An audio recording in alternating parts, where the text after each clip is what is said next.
вперед, смелей, для вас заводит группа русская. Эй, девчата, эй, ребята. Веселей, веселей, давай. Диджей, погромче, погромче сделай.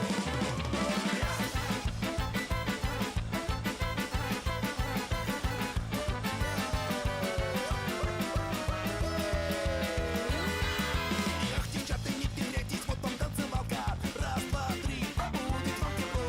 Мы ее забудем, это будет зажигалка. Раз, два, три, прямо как в кино.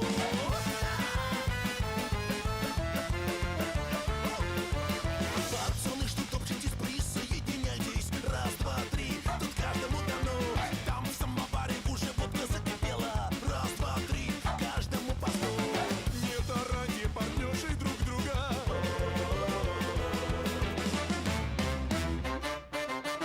Раз, два, три, хорошо пошло. Step on fire, light it up. Раз, два, хорошо пошло. Jump on fire, jumping higher. Set on fire, light it up. Раз, два, три.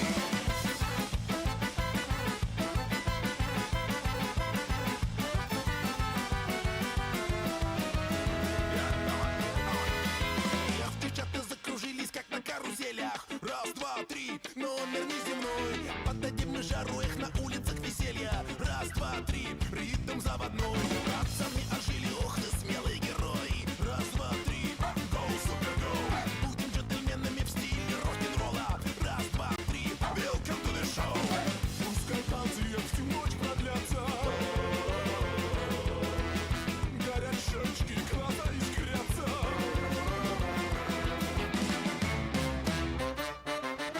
Раз, два, три, хорошо пошло. Set on fire, light it up. Раз, два, хорошо пошло. Jump on fire, jumping higher. Set on fire, light it up. Раз, два, три.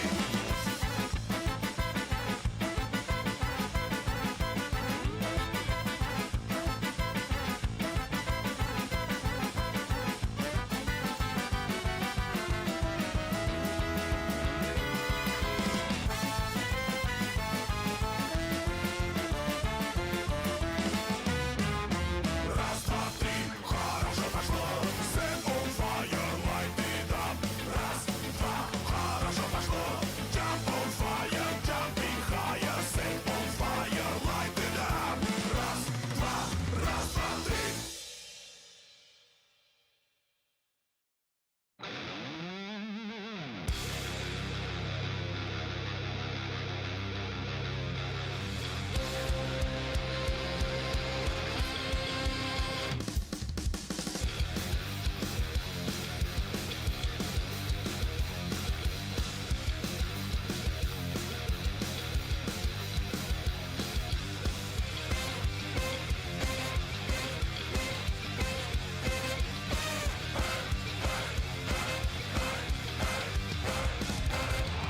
Hast du gehört, es sind die Russen wieder da? Ein Wodka für den Herren und dann schreien wir Hurra! Morgen, komm nach vor! Tanz, baby, sing mit mir im Chor! Have a seat, let it read, baby, take the chance. Come and shout, let it out, do another round. Take my hand, we'll be going crazy. Ruski style, Ruski style. Give me Ruski style, Ruski style. Drums, baby. Drums. I miss it so much, as I say every time I come in.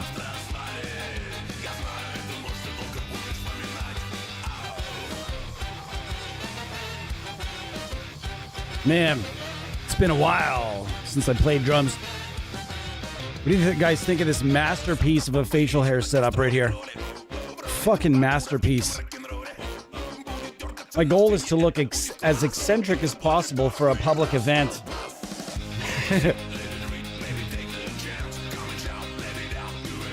How's everybody doing? While we listen, because we listen to Ruskaya. Love me some Ruskaya. If you guys haven't heard this band, I want to show you guys what a live Ruskaya song set looks like. We're gonna pause this in a sec. We're gonna find you guys what this looks like. Ruskaya live. You guys got to see what this looks like. This is like ridiculous. This is at Vakken, actually. This might be allowed. Hold on, guys. Hold on to your hats. Hold on to your hats, please. Hey, I'm saving big with TD Insurance for being a come on. Hybrid driving university grad. Go away. All right, let's just... Now, you guys just got to check this out. This is what they look like live. And if you've never seen these guys live before, man, you oughta. You oughta. You just oughta. The singer, if you're familiar... If you guys are familiar with Street Fighter, the singer reminds me of Zangief. But like in his after retirement, it's like a mixture. Hold on. Follow me here. It's a mixture of Zangief and the singer from Powerwolf with no makeup on. All right? Follow me on that one. Here we go, guys. This is one of my favorite bands on earth. Absolute favorite bands on earth. Fantastic guitar tone for talking tones here, by the way. And a good ska tone is not easy. Everybody thinks ska is easy. Ska is a very difficult genre to play on guitar effectively and cleanly. All right, let's get to the singer. Where's he at? All right, here we go. He's going to come out. Here we go, guys.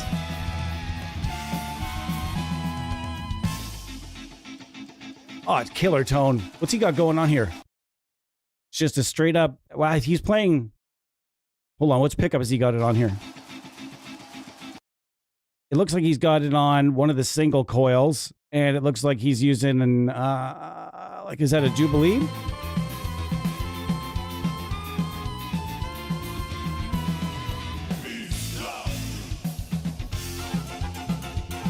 Is that a Jubilee, though? All right, here he comes, guys. Does that bother anybody else? A black pickup aftermarket in that guitar with the white. I want a white humbucker, cream. Here we go. What's he got going on there? Is that a Jubilee or is that just a different Tolex? Can't tell. Here he is, man. Like, unbelievable. Look at this fucking guy. Look at this fucking dude. Hey, swear to God, guys, I'm going to see this band live at some point in my lifetime. This is a bucket list band for me. How much fun does this look like?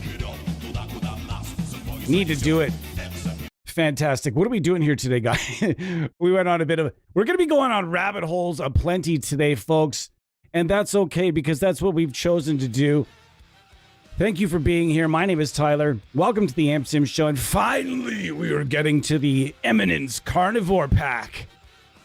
I'm very excited about this pack, as you guys are well aware. If you have not subscribed to our channel at this point, do us a favor and subscribe. This is organic. We've passed 500 and something subs completely organically. Fuck ass. Anybody know where that's from?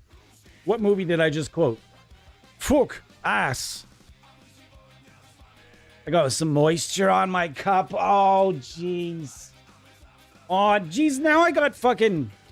Oh, you stupid dummy face. Fuck. Guys, I'm going to have to wash my hands. You're going to have to give me a second. Yeah.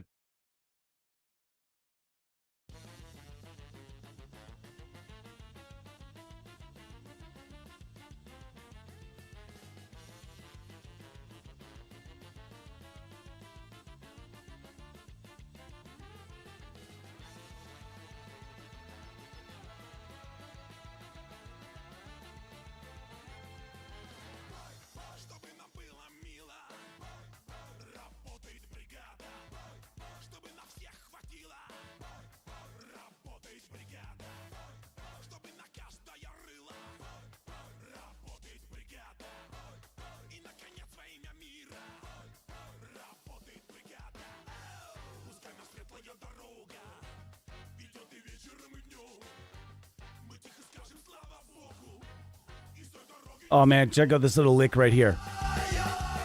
Little horn. That's so sick. Great songwriting right there. So catchy. Not a clue what they're saying.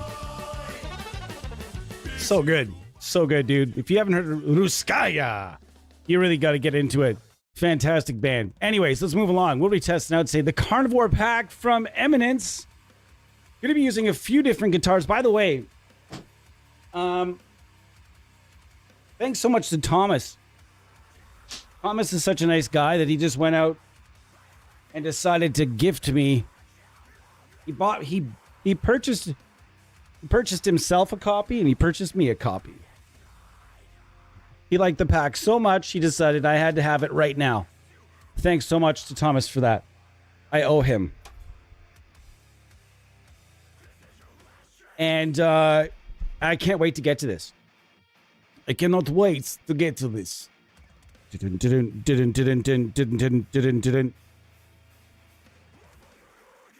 It's got a silver faceplate too. Pretty sure it's a Jubilee. Fucking awesome. So that, you know what that means, guys.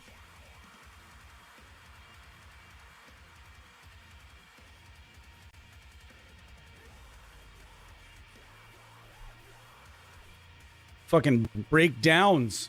I don't know if it's loud enough for you guys to even hear right now. I don't even know if you guys can hear the music or can't in the background. Can you guys hear the music in the background or not hear it most of the time? I want to make it so you can hear it, but it's not interfering with what we're doing here. So today I'm using my Mindsinger Tempest as per the usual. When it comes to testing new things, I've got a severe thunderstorm, one of the nicest thunderstorms I've ever seen. Well, no, that's incorrect. Not one of the nicest ones I've ever seen. One of the nicest ones this year, though, for sure. I live in a town that is actually used to be notorious for our thunderstorms because we live near the largest freshwater lake on the planet. And all kinds of severe weather surrounds it. But sometimes the lake does weird shit. Like a huge storm will be on its way right to you, and then all of a sudden it'll hit the lake in a certain area and just explode. It'll blow it to smithereens and it'll just dissipate. And then other times it'll hit the lake and it'll feed it steroids and make it like 50 times bigger, and then it'll roll it right over you. Or there is a city to our kind of our sister American city, we'll call it, as I do live quite close to the United States, very close in fact. Our sister city, it's weird. Sometimes a storm will hit the lake and take this little left turn and go straight at them instead. Like it'll just deflect it enough to go straight at them. And so they get all of our rad storms, which kind of sucks. Man, I just want to say hello to everybody. It's nice to see everybody. Pedro, Ton Guitarra. Nice to see you, buddy. Eddie, obviously, it's wonderful to see Eddie. Eddie's been super busy lately. So it's nice to see Eddie here. I was just thinking about Eddie earlier today. Eddie is a damn resilient dude. Damn resilient dude. And definitely one of my best buddies. One of my best buddies out there. And this whole team is, in fact, full of people that I just really, really enjoy as human beings. I really do. Every single person, every single human being on the team that we have here is just such a legendary individual to me. Thomas, obviously nice to see you. Thank you very much. Okay, so I'm just going to get to finally tuning this guitar, and then we're going to get started with this pack. We're also going to do another stream attached, maybe even back-to-back it today. I don't know exactly what I want to do. Maybe I'll back-to-back it. Maybe I won't. I don't know. But I said that we're going to be doing another Eminence stream. And if I'm not mistaken, Eddie, can you help me out on this? Eddie, were the other Eminence, like Kristian, by the way, the Karnivore pack that we're celebrating today is that's the main pack we're celebrating is the Karnivore pack. And that's a new speaker released by Eminence that was designed in collaboration with Kristian Kohle, the Coleman from the Cold Cult Audio. Sorry, Cold Killer Cult. That's right. And sorry, I'm not sure what I was thinking there. And we have a nice lineup today to try these impulse responses. In the lineup today, I've got many people don't know, but he has another plugin. This man also had another plugin. He does have two plugins. We have both of them in our chain today.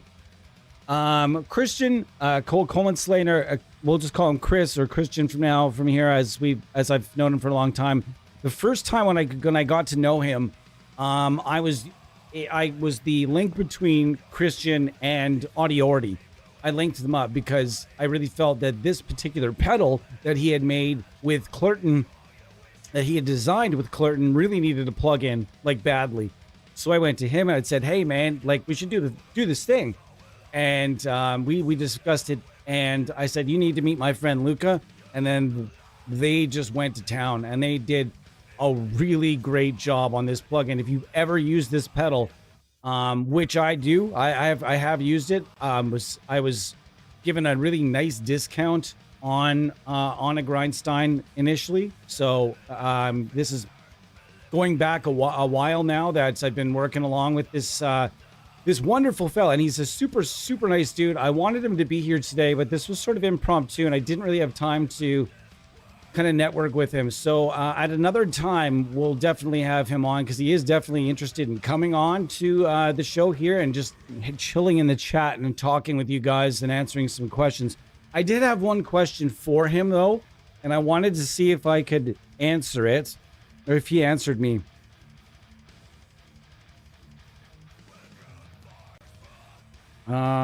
He did not. And my main question was for him, and my main question for Eddie as well here, Eddie. Eddie, is it the other Eminence stuff? We're going to go to the Eminence page right now, actually. Eminence IRs. Eminence Digital. Here we are. The Karnivore. And this is the new pack. The wait is over. Karnivore IR pack. Now, some might look at the price of this one. It's in Canadian dollars. It's $69.01. And so that, to me, we've talked about prices for IRs, and we've discussed how the prices for IRs can be a deterrent, or they can be they can be a deterrent, or they can also be a real push toward how good the IRs really are. If anybody that knows anything about Kristian Kohle knows that this guy knows his shit, and this IR pack, a lot of work went into it. Lots of hours went into this. Lots and lots of hours went into this IR pack. And I can tell that Eddie is probably slathering, just foaming at the mouth right now, looking at this beautiful. Hey, Eddie, look at Eddie. It's a speaker. Whoa. Look at the Eddie. Look, can we get, look at this. Let's go to the screen and let's hit the plus button. Eddie, let's get Eddie gassing as, look at this, Ed. I'm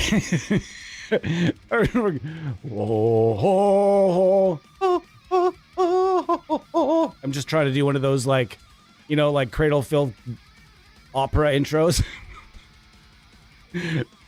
Dun, dun, da, da, dun, da, da, dun, dun, da, da.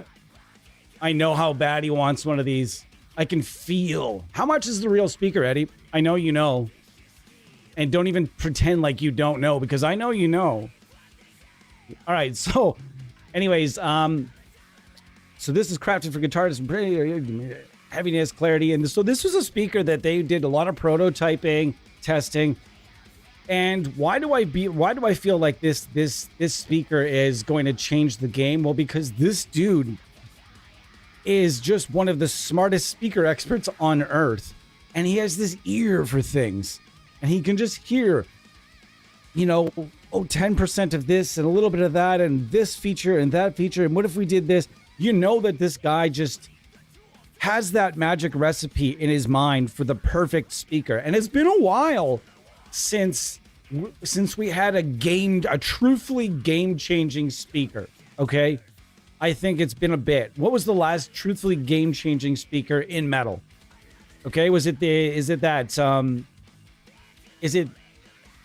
the Heisu Demon cabinets have their own speakers? I don't know much about those Heisu cabinets. Anyways, so Eddie, my question is for you here. Let me see if I can answer my own question by going in here first.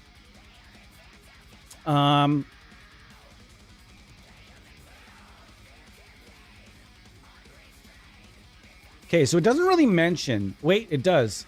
Does it? Hold on, guys. I'm just trying to IR process. Okay, here we go.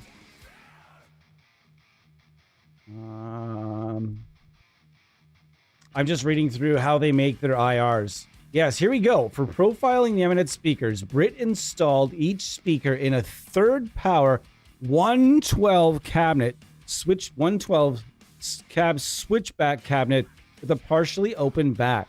Describing his cabinet selection, Brit had said using the third power cab. What does that mean, Eddie? What's a third power cab? Delivers a relatively flat response, so it doesn't impart as much cabinet sound to the speaker you're using with it. But what if I want that? That's the thing. What if we want that? What is the good of a speaker sound without a cabinet sound? I don't know if I really, you know what I mean? I don't know if I just want the straight up speaker sound as much as I want a cabinet sound. You know what I mean? So we don't often look at an IR as just being a speaker.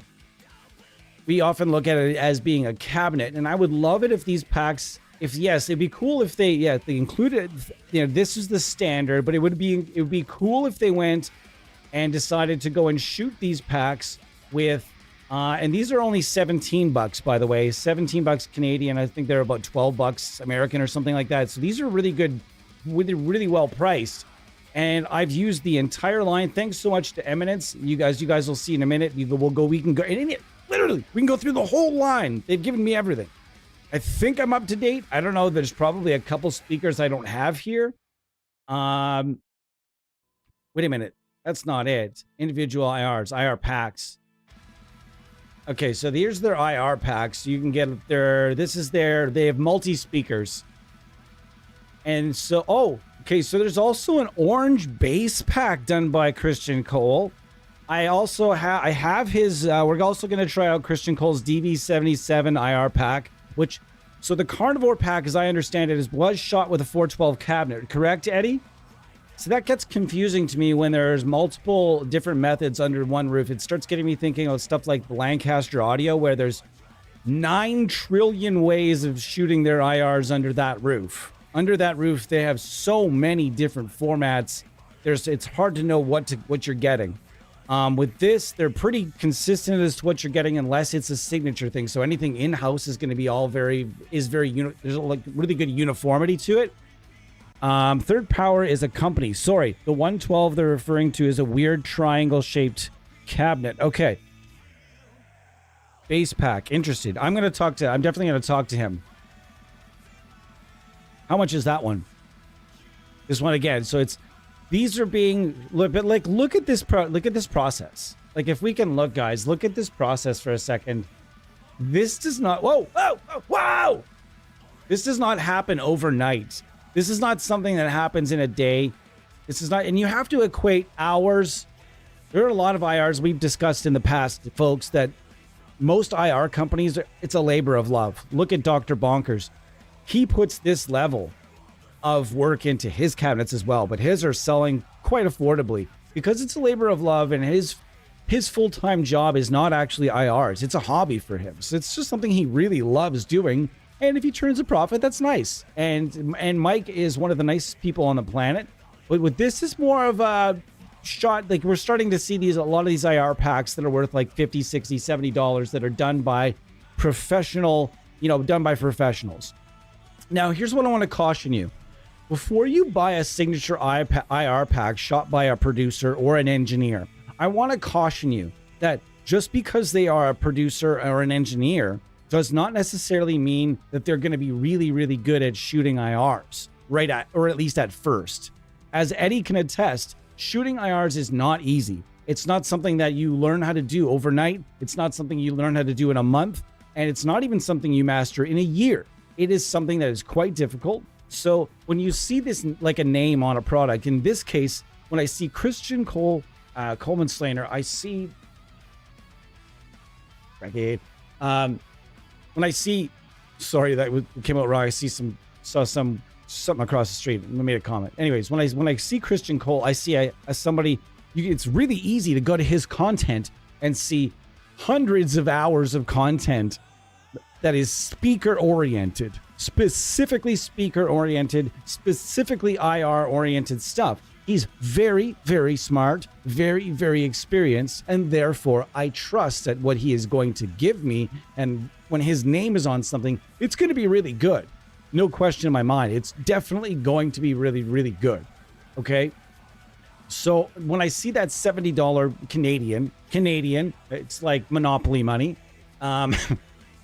When I see that, I see that I know a lot of hours of work went into this, and we have to remember, this is his full-time job. So if Kristian Kohle is spending time working on IR packs and shooting IR packs, guess what he's not doing at that exact moment? He doesn't have a band in his studio.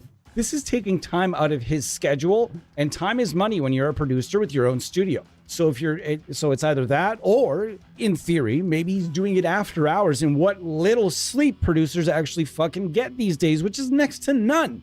So you know what? I can look at this price tag and say, yes, absolutely, I'm totally fine with this IR pack, which is why I said, yes, please purchase it for me and I will pay you back. Good sir, and thank you very much for that. We're going to get to tones eventually, but I like these intros, that they're nice. Hold on, guys. Let's want to go through the comments. Cody Stokes, what's going on? Nice to see you. Carnivore blend pretty well in my new green bag. Xander was sending some clips of it. Nice. Most of the times. I think the last game changer speaker for me was, the DV77 was definitely, what was that, 5-6 years ago? Something like that? 4 or 5 years ago? Something along those lines? Kristian did a CB. Wait, where? Where? Is it in this list too? I don't see that list. Where's that other pack? Where are you seeing this? I see the DV. Oh, yes, sorry, right in front of me. Oh, this is the full all-in-one pack. His DV77, Swamp Thing, and CV75. Okay, sick. So I'm going to try to get my hands on that. I was not able to connect with Eminence IR on this one, even though actually Kristian reached out on my behalf. So thank you so much to Kristian for reaching out on my behalf. I will catch up with the Eminence AR and hope that I can get my hands on this IR pack here and this one here so we can do some testing, as Eminence has been super cool in the past. So it's worth mentioning out and in advance that these packs here, the ones that Kristian Kohle has done himself, these ones are different. They're a different bird and very different from how the other ones were shot. If you want, we can go to the actual individual IR packs, and that's like, look how many there are here. Like, it's staggering. And I have a pack for pretty much all of these, I think, or at least most of them. And there are a lot of them. I don't think I have the wheelhouse. I don't even know what that is. Maybe I have it. I know I'm looking at a whole bunch that doesn't look like I have. So I don't have all of these. I don't recognize wheelhouse or George Alessandro. I don't recognize that. So I probably don't have those. Looks like I just have a lot of I have all the red coats. So, and the Git Fiddle, that one's interesting. I've used it a few times for a few different things. It's interesting. So these are about $13 a pack US. All right, cool. What was that, Josh? Who's Josh Smith? Why do I know that name?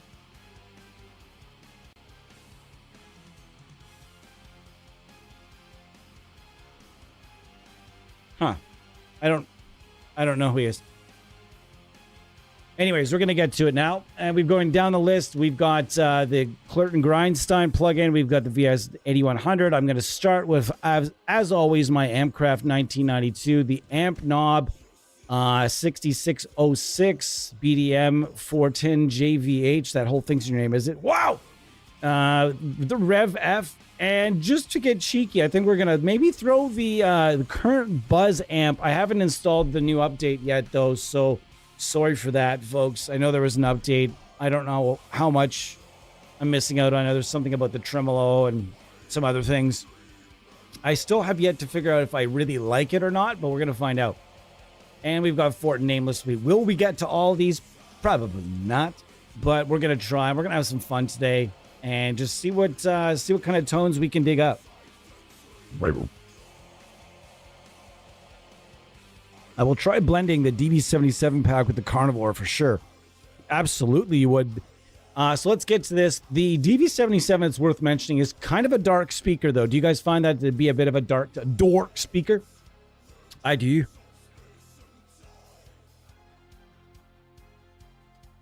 Oh my god.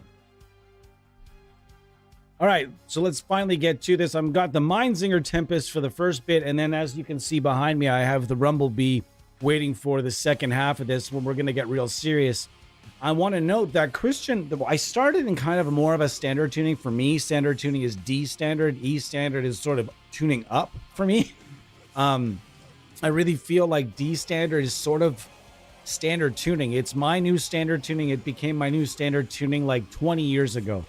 Tuning in E is fine and it sounds good. And I can still make it sound really heavy. E flat, I definitely still really enjoy E flat. But generally, I do just love the heaviness and the clarity of the D standard. And this has Aurora tone pickups in it, Singularity in the bridge, and this is an ultraviolet neck. I was thinking about changing the pickups, and it's interesting. We're just going to leave them alone and just leave it as it be. And then again, second half, again, the Rumblebee over here might come out. Unless you guys would rather see something with active pickups, just see how it sounds there. But I'd rather something with a low tuning. The reason I started with a standard tuning, Kristian Kohle likes his standard he likes his D and his C. He's not a guy that tunes down to drop Z. But in the second half, we're going to drop down to B flat, and we're going to see what it can provide for some metals. Lower tuning metals. All right, let's start with this here. And I'm going to just fire this up in my IR loader. Dun, dun, dun, dun, dun, dun, dun, dun, dun. Eminence. So we've got a few of these packs here. And here's the Karnivore. I have not touched this yet. I just received. And we're going to start in the pure Karnivore file, move on to Microphone Madness. Then moving on to Cabinet Chaos. And then Karnivore Prototypes. That's really cool.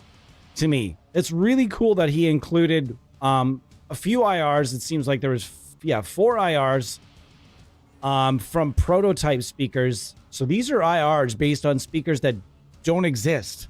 This is kind of cool. It's fun to try something like that. So we can do that. Okay, we're gonna start in pure Karnivore with Karnivore 1, and just gonna give her.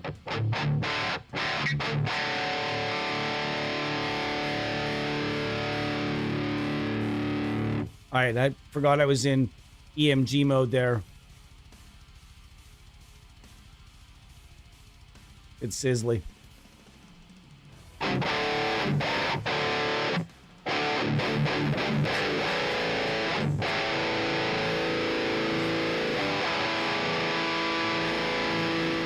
That's a lot of mids, eh? Like it's a nice mid bump on this.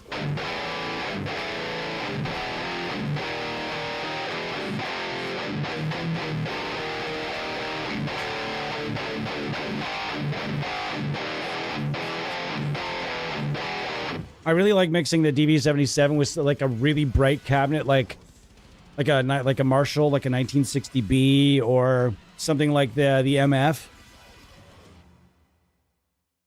Oh my god, that tastes great.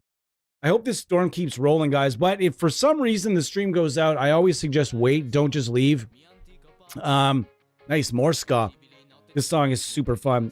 But if all of a sudden the stream goes out and I'm gone longer than like 5 minutes, it's probably roasted, but not roasted, but the power has gone out and I'm probably not going to return inside 5 minutes. Might be 10 or 15, but I'll try to be back. Why does this almost giving me that, like, there's no IR sound? It's like, it's a bit like that fizzy sound. This is taking me a little aback at the moment. I'm hearing this Italian. I'm like, yeah, talk to me, man. All right.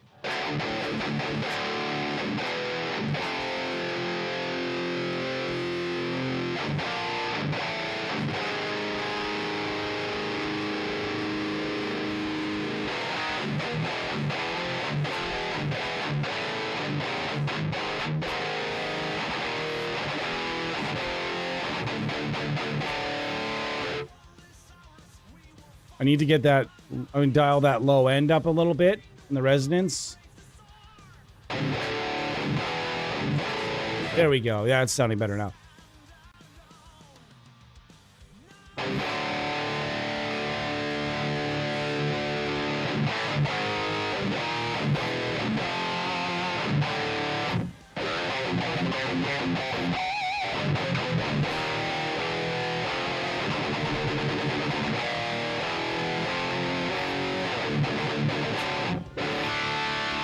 Yeah, I was just usually until I figure out what I'm gonna like the tone. I don't crank it. When I get comfortable with the tone, I start to bring up the volume, as we'll do now.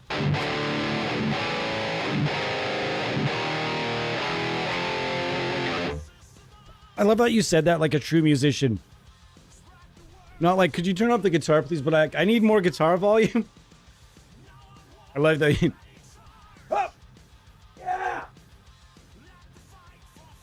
Yeah! I have to say, anybody been watching wrestling lately? I mean, I know we got all like hot and bothered for Joe Hendry there for a bit, which I still am, even though he lost the belt. That damn stupid belt. Also, man, I don't want to put a damper on the stream by any means, and it's not going to put a damper on the stream because we just had this talk, but it hurts me. As everybody knows by this point that Ozzy Osbourne has passed away. And that hurts. It really does. That is just to be able to say my little bit on it.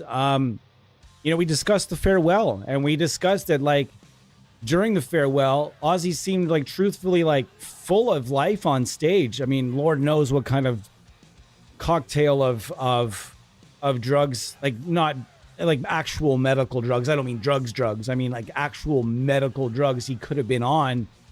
But nonetheless, he seemed generally like he didn't really I didn't perceive it. I didn't look at that man and say that man is on his deathbed. So this really took me by really by surprise. I think everybody that watched it was probably really taken aback by the news because you're like, I just watched this man perform. And yes, he does have Parkinson's, which can be phenomenally unpredictable when it comes to the longevity and the long-term effects and everything else. Yes, he does have Parkinson's, but he genuinely did not seem like the guy that was on his way out in 3 weeks. So, condolences to the Osbourne family for sure. Not that they'll ever watch this stream, but it's courtesy to say it out loud nonetheless. Condolences to everybody out there, every single Ozzy fan or everybody that was touched by his music, and not just that, but his guitarists as well, right? Like, I think all of us have been affected or like inspired, we'll say, by Ozzy or an Ozzy guitar player on some level in some way, or at least some of the guitar players that influenced you were probably likely influenced by Ozzy guitar players, even if you're not. So, rest in peace. And man, that's going to be one hell of a band up there right now. You think about it right now. I mean, like, Lemmy's already been jamming with Jimi Hendrix for a while. You know, Lemmy's already been jamming with Hendrix for some time now.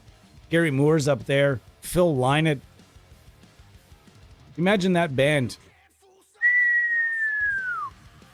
And somehow, some way, and I don't know how because he's got the best agent in the world, but somehow, some way, Tommy Cluffados is playing drums. He's alive, but somehow he got the call. He got the call. Come on, guys. We got to have to add a little humor to this scenario. You know, if anybody out there probably, of anybody out there, Ozzy would not want people to be we would not want people to be sad for long. So I'm going to have to add a little joke there. Somehow, some way, Tommy Cluffados is playing that gig. He got a pass. Somehow his resume was accepted. And he's actually playing the gig with, it's Ozzy, Phil Lynott, Gary Moore, Lemmy, and who would the drummer be, guys? Tell me. Phil Lynott's playing bass. You have Gary Moore playing guitar. Lemmy is also playing bass. Two bass players is fine because Lemmy is an aggressive bass player anyway. We'll say it's fine. Or maybe Phil Lynott could just sing.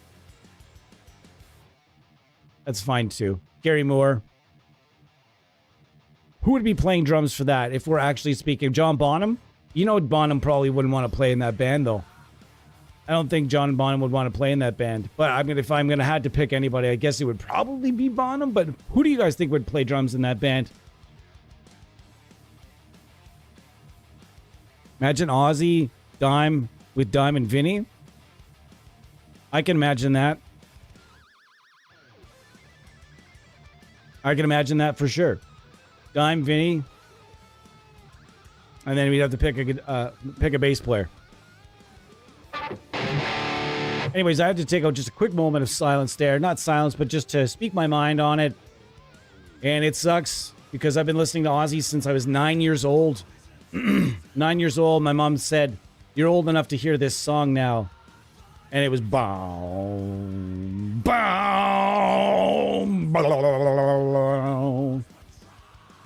and what is this? And you're like, oh my God, this is the scariest thing I've ever heard in my fucking life. 9 years old. I was scared of it. Truthfully, I was actually scared of it, but I loved it at the same time. And then I asked my mom the next day, can I hear that song again? And I was less scared of it every time I heard it. And then I just started loving Black Sabbath. And then I heard Ozzy. Speak of the Devil was my first experience listening to an Ozzy album.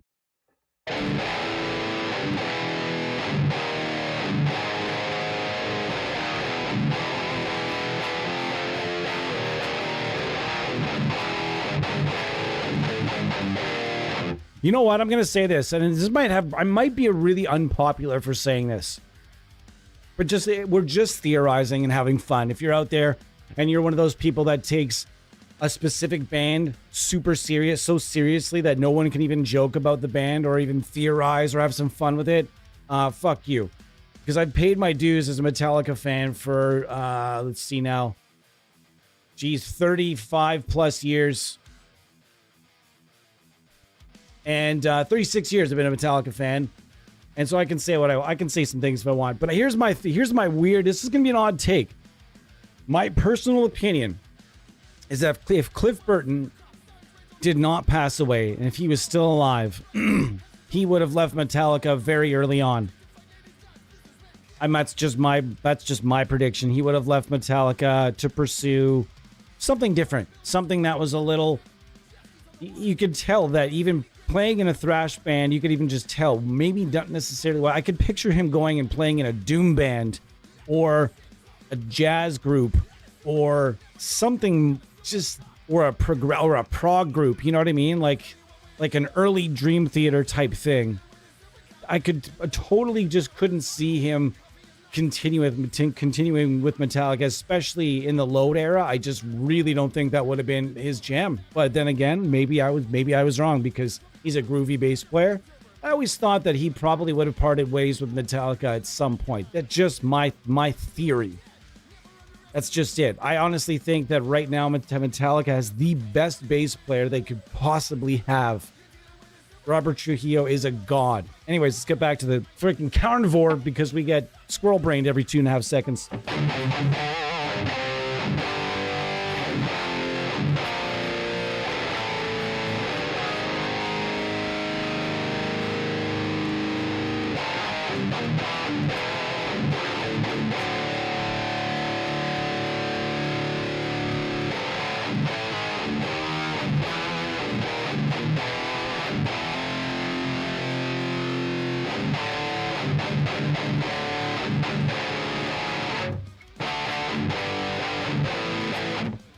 Zero clarity.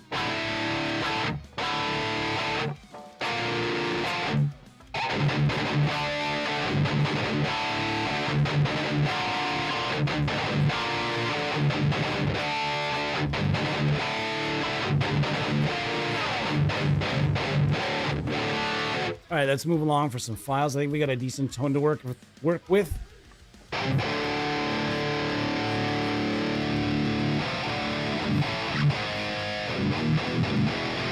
All the bite and all the meat. Like that too. My favorite file so far, I think.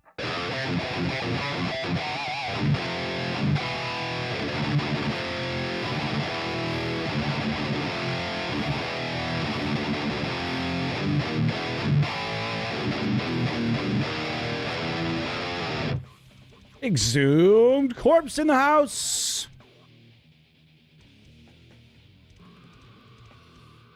You know, people tell you that death metal riffs can't be catchy. Death metal riffs can't be catchy. How many times have you heard that? All right, I counter with.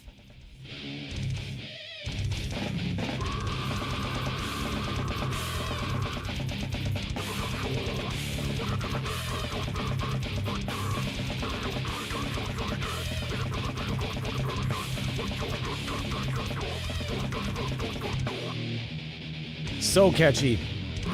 I heard this song in like the early 2000s sometime, and it just randomly comes into my head.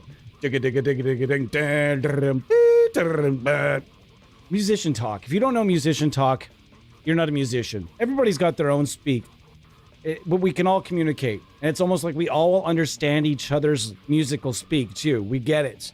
Even though it's a different language, it sounds different from ours. I can understand what you're getting at. Those are toms, and that's a snare. That's a guitar. Yeah, okay, I'm on. We all know what we're talking about. All right, guys. My name is Tyler. Welcome to the AmSim Show, episode 140-something, and we're hanging out with various plugins in what is a very sweltering home, as Exhumed Corpse lives in maybe in the same general vicinity, somewhere near. I know he lives in the same country, in the same province. That's all I know. And but it's a pretty big province, though. I know he lives in the same province, but the weather in our province is quite warm at this point in time. And man, it's quite warm. Although legendary thunderstorms across the province right now as well. My wife is down in southern Ontario, and it is 41 Celsius down there, which for me is fucking nope.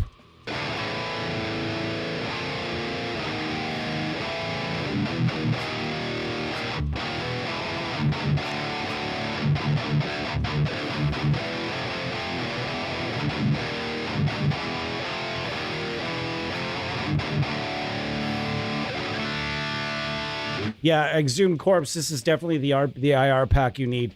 I know that the style of tones you're after, sir.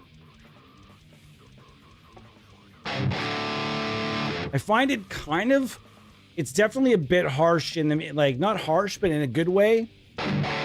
Ooh, mid-range madness, wonderful.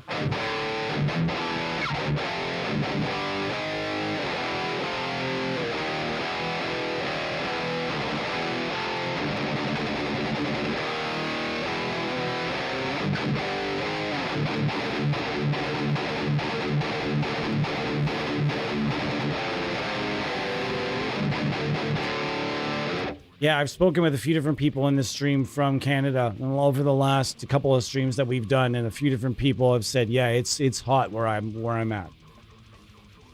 It's hot where I'm at. And we're big wimps when it comes, people in Canada, we're big wimps when it comes to heat. We don't get a lot of that. That's not for me. You won't hear me complain.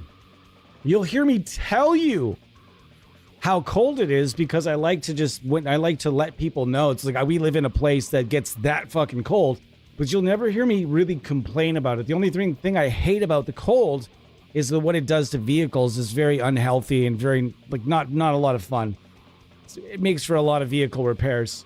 But in the heat, I know the heat's not good for vehicles either, but in the heat, if it's cold outside, you go into a warm house. Most of us have warm houses, or at least I have a nice warm place to be. I have animals and blankets. When it gets to do this kind of shit, I don't have AC. I can't do anything. You can just flounder and take layers off.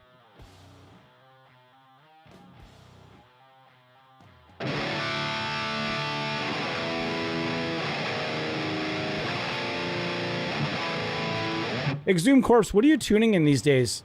Well, like, what's your primary? I think you probably have a few instruments and a few tunings like I do, but what's your primary tuning these days? Is it like C, D, E flat? You used to be an E flat guy though, right? Like back in the day, was it E flat?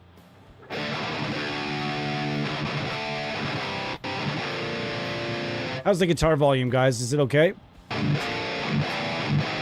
This is a pretty good. The black scoop is a really nice sounding. So now that that's scooped out a little bit, I can bring this up.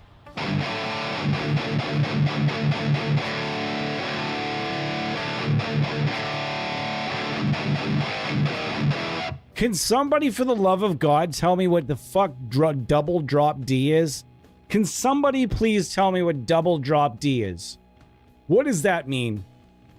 I need to know what's happening here because I'm consistently. Does that mean it's just a drop D, but the whole guitar is an octave down, so it's like low drop D? So they're essentially tuning in the same D as like you would a drop D bass. Is that what you're getting at here? I don't fully. What's going? Are you double? I have no idea. What's double drop D? Exhumed Corpse, I asked because I'm just like, I'm interested to see how these respond for lower tunings because it does seem like it's going to respond really well. It seems like I don't know. I don't know my speakers. I'm just speaking in just sound terminology. I find this speaker to be nice and tight. It's a very tight speaker, so I feel like it's going to really excel when we drop it down to B flat with the Rumblebee over there, which I recently put a super distortion in. And man, I'm so impressed in how the super distortion handles low tunings. We got 11 people in the chat. Let's get it going, folks. No lurking today. Let's chit chat. Throw it at me. How are you guys doing? Is there a particular product you'd like to see this put through? Let me know. I'm just perusing some of the folders first, and then we're going to start switching around some of the amp sims I'm working with. So I'm not going to try every file with everything here. I'm just going to go through a few more of these. Let's see what we got. All right, now we're starting to sound pretty solid here.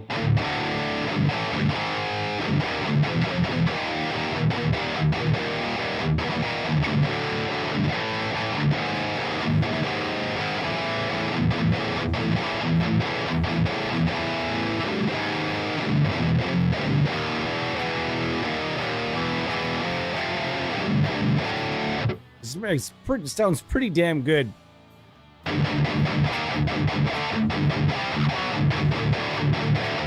Man, we haven't seen Elmirus in a long time. Or Freyskin. Where have they been at?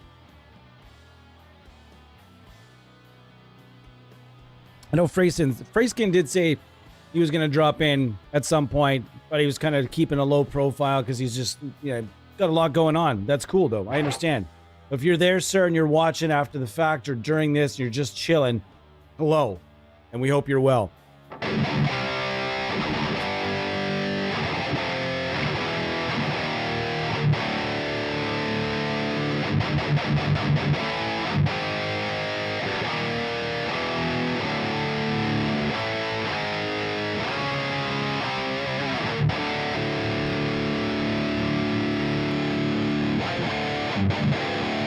Don't much like that file.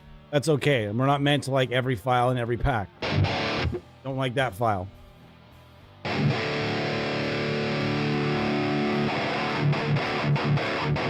Like that file. That's beefy, meaty, raw sounding.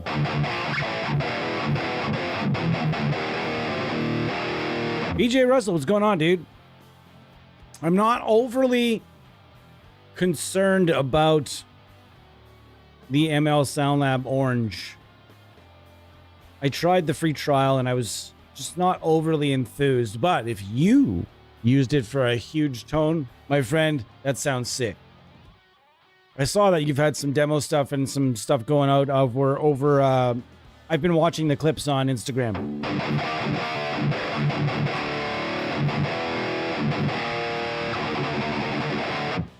You know what I did? I decided to go and buy the full, I bought Red Dead Redemption 2. We talk about video games here too, by the way. I got an email one time. The guy's like, I just don't care about video games. I'm just like, I just don't care if you decide if you want to watch our streams. It doesn't bother me if you don't want to watch. It's okay. There's plenty of guitar tubers that don't talk about video games. Find one. I don't know what to tell you. What do you like? Why send an email like that? What does he think? What does he think is gonna happen? Does he think I'm just gonna be like, it's like I don't care about wrestling? One guy was like, I don't care about wrestling. I'm like, I don't. What is that? What is that? I'm gonna tell him I don't like wrestling. Bah. And then I'm gonna be like, damn. I guess I'm gonna have to stop talking about wrestling. This one guy doesn't like it. Shit. The customer is always right. No, I just don't care. Just don't watch. We're good. Anyways, I went out and bought Red Dead Redemption 2 ways back. I bought it when it came out. And I found it the easiest way to compare the experience is like Breaking Bad. The first season of Breaking Bad is fucking horrible, man. It's depressing. It's so slow. And it's so hard to get through. And it leaves you not wanting to watch the next season at all. There was like, I honestly, my friends all told me, man, you got to watch season 1, but just we're letting you know, like, this show, this was like, I started watching, it was like 3 seasons in or something. And the first season, man, it's rough. But same thing with Red Dead Redemption. The first part of the game is a grind. It's slow. And so it's taken me some time to get through it, even though I'm a huge Western fan. And my wife says to me, she's like, it makes no fucking sense that you don't like Red Dead Redemption 2. Why don't you like it? You love Westerns. She's like, I don't even like Westerns. You like the Westerns, but we watch them. You love Westerns. Why aren't you playing this fucking game while you're waiting for something else to come out? I was about to start playing Far Cry 5 again. I still might. What do you want from me? I like mindless. Sometimes I like mindless games too. And Far Cry 5 is the absolute shit. That's the shit, man. That game is amazing. Kingdom Come Deliverance. Nice. Dude, I heard it was really good. Everybody's telling me that one is legit. Like, is that the new one?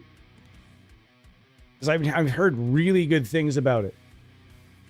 Man, that's such a, if I'm listening to an old Unearth right now, it's such like, all you can hear is EMG on this recording. People saying you can't hear an EMG, you can't hear EMGs on a recording. This was one comment I got. Listen to this. Tell me you can't hear all the EMG on this. Hold on, wait for the guitar to be solo on its own for a sec. All you can hear is EMG. If you've heard 2 sets of EMGs, listen to this.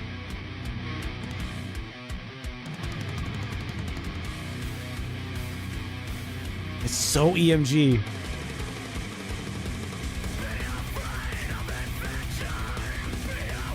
That's those 707s, probably, back in those days. Man, that's when they had that Mike Justine in the album, in the band. This is what the oncoming storm is. Again, it's amazing listening to bands in their prime, and this is listening to a band in its prime. Some people can disagree with me, that's fine, but this is fucking unbelievable album. Go check it out. In fact, we're gonna listen to the rest of it. I just feel like listening to the whole thing. We're gonna do that. What just happened? Anyways, KFC. Hold on, I just gotta catch up here, guys.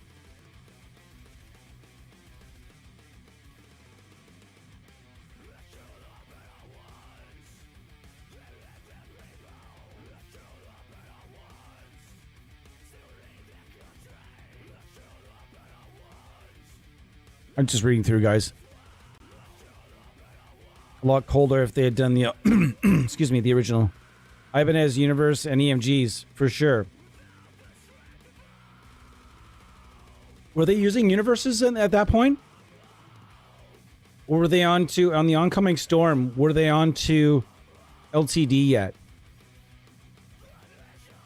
I think that might have been when they got onto to LTD MG.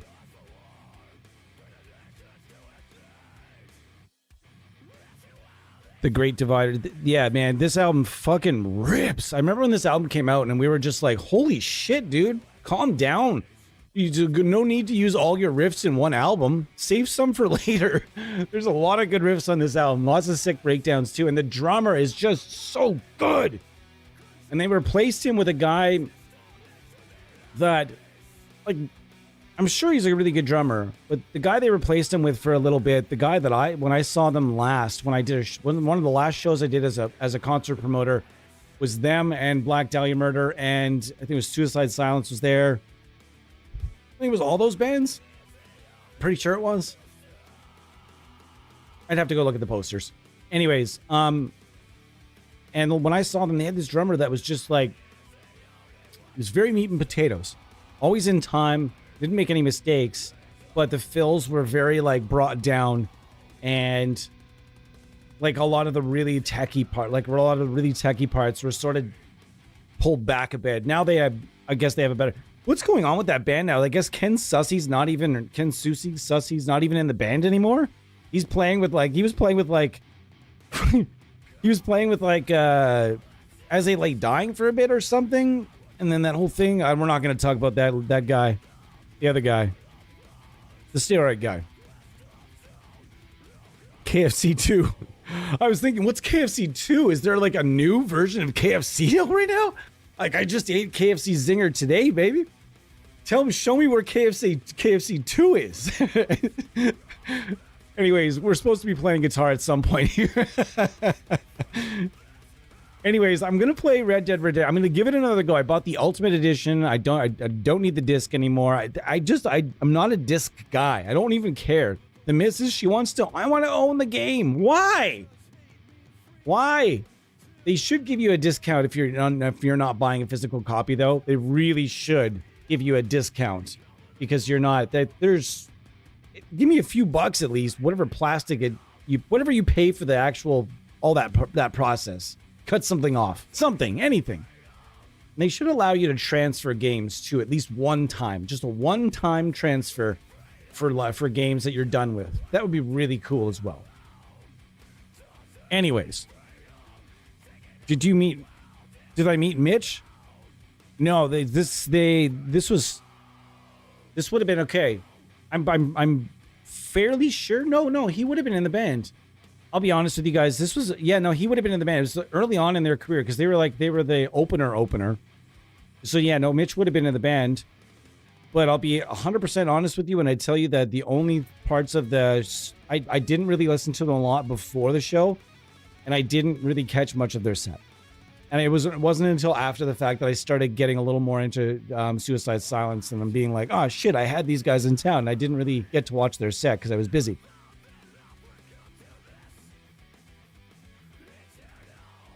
Really? I think Ken started working for EMG. No, he didn't. No fucking way. Are you serious? There's no fucking way.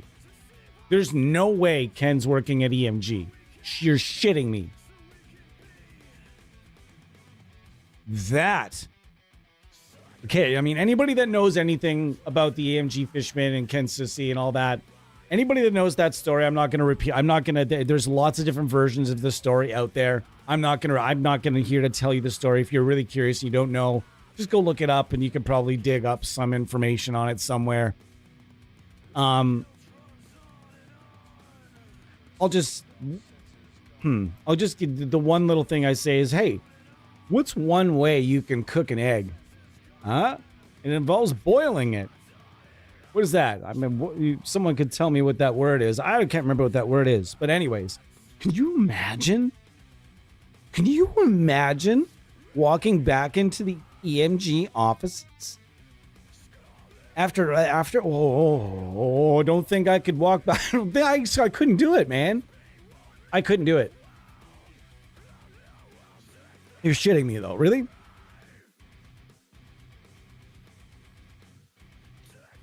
Very interesting.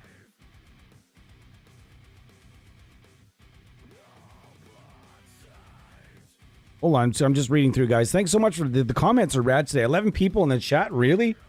I can see there's probably got a lot of lurkers today. Hold on. Every once in a while, I'll go play a game I bought PlayStation Store.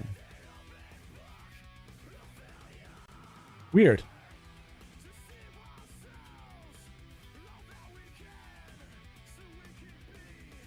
The solos remind me of Mega Man 2 songs. Love it. Nice. There's actually a metal band that covered a bunch of Mega Man songs. Fucking so good, dude. Power Glove did, I think, a couple of Mega Man songs as well. If you've never heard Power Glove, man, that band is awesome.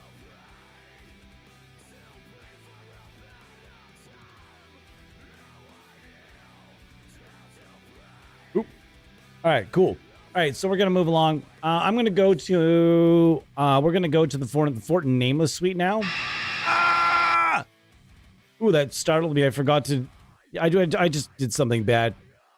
Sometimes that'll happen if you're a beginner user and you ever everybody does it from time to time, where you've got an amp sim that's already active and then you throw another amp sim in there and all of a sudden you've got some serious noise happening. That we do though. We all do that. Oh man, this riff. Right here. Hold on. Nope. Back it up. Anybody that knows this album knows this riff.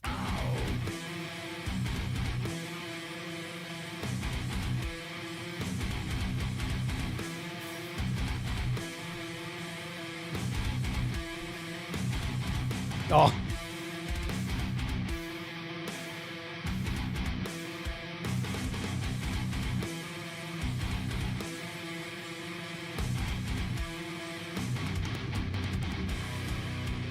And then straight into straight Swedish worship right here.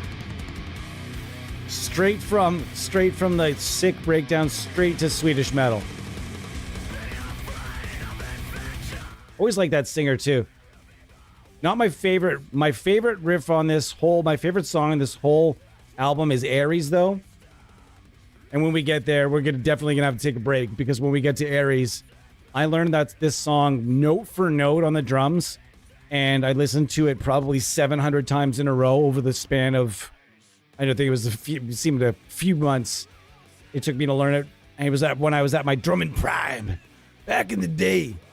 And we're definitely going to have to take a second to soak that song in, because man, that is a drumming performance, and man, it's hard on the drums. All right, guys, we're going to switch over to Fort Nameless Suite. And we've already got it's already dialed in for us from last stream. What do we got?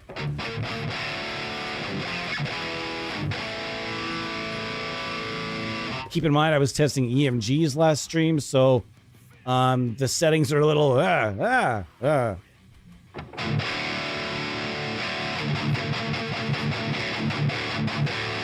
Oh, yeah, buddy. Oh, that sounds really good. Also, not using EMGs anymore, so let's get the Tube Screamer instead.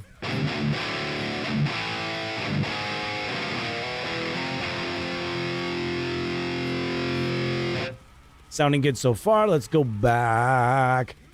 Actually, let's get to these prototypes. I want to try these prototypes. Let's see what we got. One prototype. That's a different vibe, eh?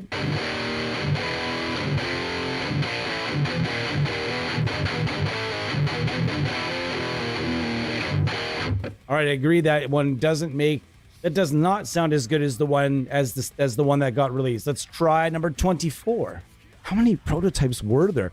Lord, there's 87. File 87? Were there 87 prototypes? Anyways, 24. Nope.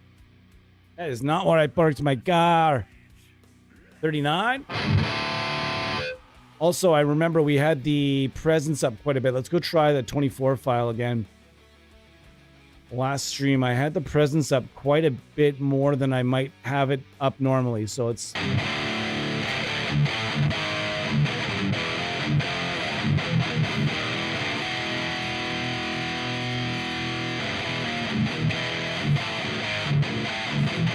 Actually, don't mind that one now that I've adjusted. 39.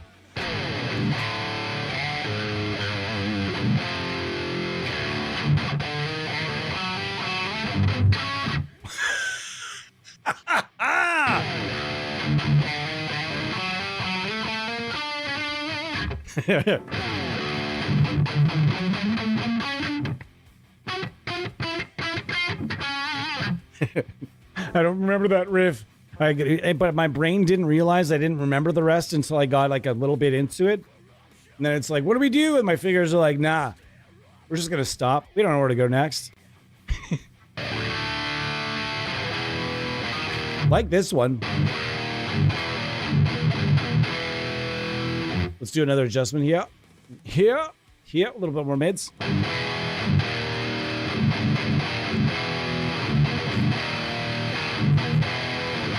Yeah. Yep. Yes. That was whistly.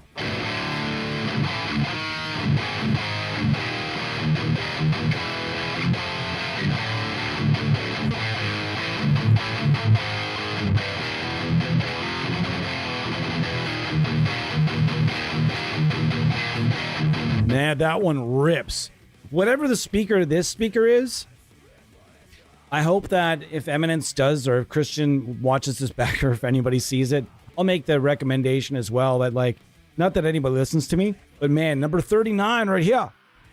Maybe that's what they're waiting for. Maybe they're waiting for people that use this pack to say, hey, this speaker right here, this one right here, you need to, yeah, can you do something more with that? In fact, I'm going to go one better. I'm going to reach out to Kristian to see if I can maybe somehow bamboozle some, not bamboozle, but snafu some files, some more files based on this mysterious speaker 39 that I seem to be enjoying.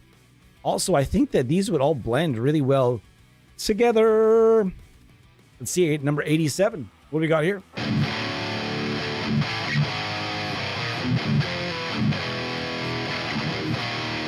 So yeah, that one sounds pretty good as well. Let's go back to 23. All of these sound really good, actually. At 24 again. Now, 24 is going to be the only one that I'm not super in love with, whereas 23, 39, and 87 all seem pretty rad. Wow. Okay, so we need to talk about file 39 here for a second, because this one seems like it's really wanting some attention. So here's what I think I could do. This file sounds punchy, and it's not the brightest file in the world. So what I want to do here is I want to take this file we're also going to try blending it with the DB77. Man, this album rips. Okay, now I'm going to go to the prototypes again, 24, and then we're going to blend it in just ever so slightly. So let's start with 39.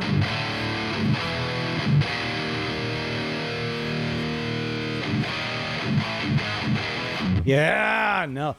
With taking that nice, really overly, that bright, toothy sort of feel to that file 24 and blending it in subtly with 39 here. Listen to what we got.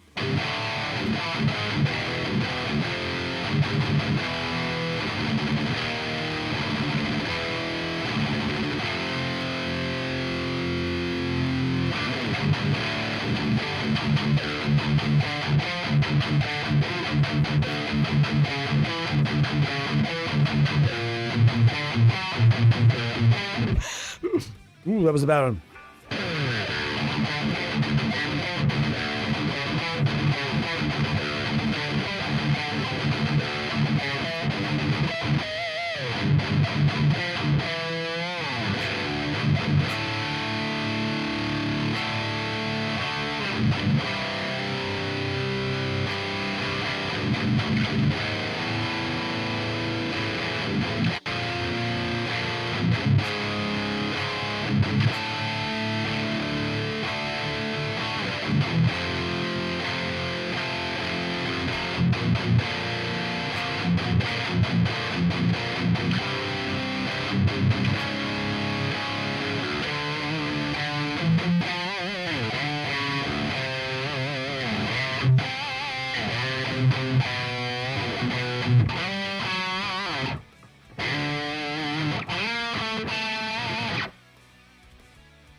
pretty good, guys.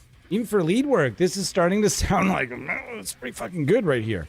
This is really good. Man, I gotta stop doing this. I have to stop doing this. I'm making a mess. Making a goddamn mess. I don't want it to drip on the guitar. I need my Cokes, man. I'm gonna get a pizza tonight. Off topic again. You're like, man, this guy's squirrel brain does not suit me. Once again, please do find another person without a squirrel brain. Try me, but can we find... Do those people even exist with the way that, like... I don't watch TikTok, but with the way that YouTube and TikTok and life and Netflix and the world is conditioned to all of our minds, aren't we all kind of squirrel-brained at this point? Compared to what we used to be, maybe prior to COVID? I don't know. You guys tell me. Do you guys also feel a bit squirrel-brained in life? So, man, okay, this sounds great. This is 39 blended with 24. I agree. It does sound killer. Gotta love. In the first game, most of it was Henry. Oh shit! Don't touch that. Do. Don't touch that. Can't have it. Hands off. Shma. Music hit there. So good. Make me say, oh my god. Please tell me you guys have heard that. The Group X cover of. Don't touch that. Classic. That's like OG YouTube. Along with I just want bang bang bang. I watched that the other day. It made me laugh just as hard as it did like 25 fucking years ago. That's crazy. There are YouTube videos that are on the... That was pre-YouTube though. I remember we were getting those MP3s from their website. Oh, it's out of tune. That's terrible. Throw it out. Got my purple tuner, my purple shorts, my purple guitar. Purple. Having a good day today. Don't mind the amazing mustache and sideburn scenario here. Just call me Mr. Gibbs if you'd like. See, I've got to do a disc golf demonstration and information session in the area, the conservation area that's installing our new disc golf course. I've got to do it's going to be fun, but some of my friends and I are going. The wife is not in town, otherwise she would be there. She'd be in there like a dirty shirt. But we're going to be going out to this amazing conservation area that we go out to, that we'll be installing disc golf. Very excited about it. This whole like family day and stuff planned. We're going to be teaching some total noobs how to play the sport, which should be very entertaining. So yeah, I will not be here on Saturday, guys. There'll be no stream on Saturday whatsoever. So I'm going to do something probably, definitely Friday I'll be here. Excuse me. Definitely Friday I'll be here, and probably Sunday.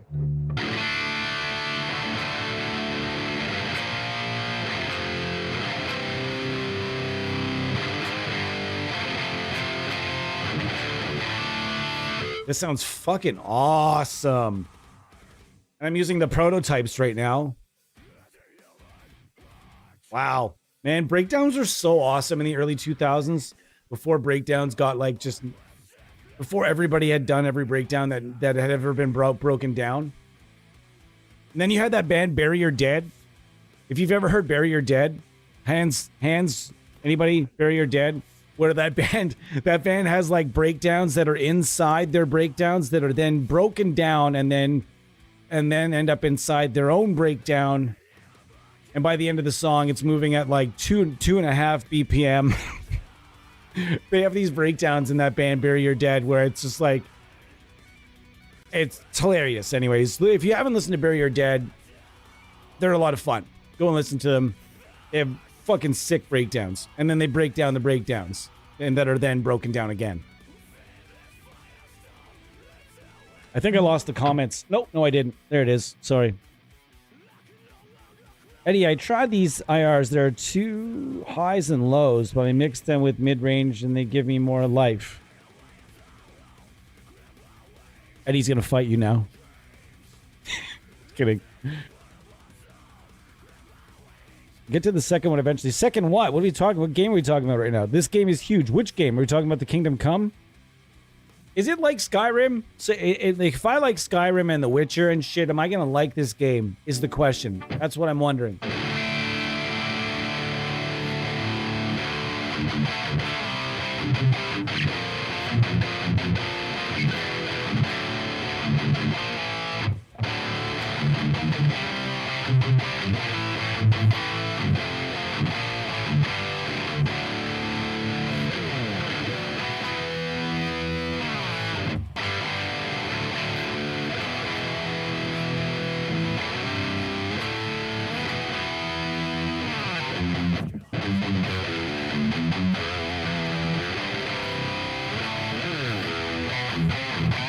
Oh, I tried to go for the bend.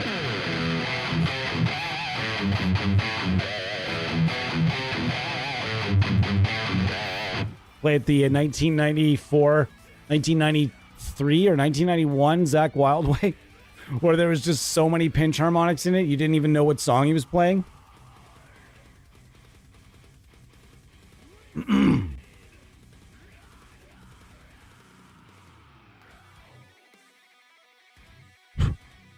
Cut hair. Anyways, guys, man, this has been fun so far. I'm noticing. What time did we get on here? Let's see what we got here. Ah! That's not what I wanted. No! No. Okay. Oh, wow, we're way over an hour. All right, guys, I'm going to take a quick little break here. I'm going to switch guitars. We're going to come back, and I'm going to do some lower stuff. But man, the tone we're getting right now is absolute fucking magic. This is a magical tone. Let's get a couple more chugs out of it here while we can.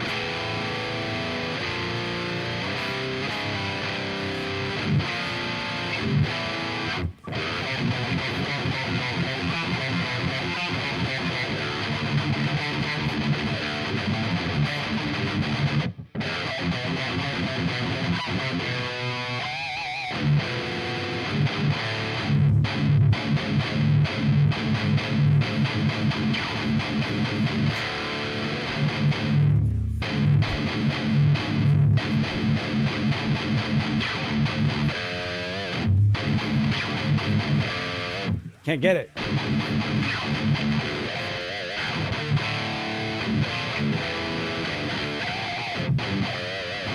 I can't get her. Live at Budokan, I think he had more and thicker chorus with lower tuning to boot. Man, I just love that. I love his tone in that Live and Loud album, though. Holy shit. For a single guitar player. Guys, we're going to review that tone for real quickly when we come back. Just one real quick tone review. That is like one of the thickest and largest and most awesome guitars. That, man, it's like, yeah, there's a lot of chorus on it, and it's a little washed out, but holy balls. What are we gonna leave it with today for our 2-minute break? We're gonna do Waiting on the Reaper, because this band, I've just been listening to this non-stop in the car, Spirit World. Guys, I'll be back 2-3 minutes with lower tuning. I'm going to do some more ass kicking and see what fucking turns up. Cheers, everybody. Thank you for being here. Appreciate you. Like and subscribe as always. And give me 2-3 minutes. Cheers.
Man, I love this fucking album.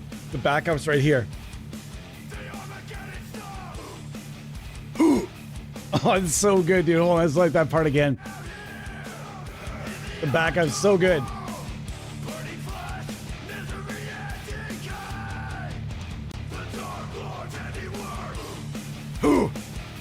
It's so good, dude.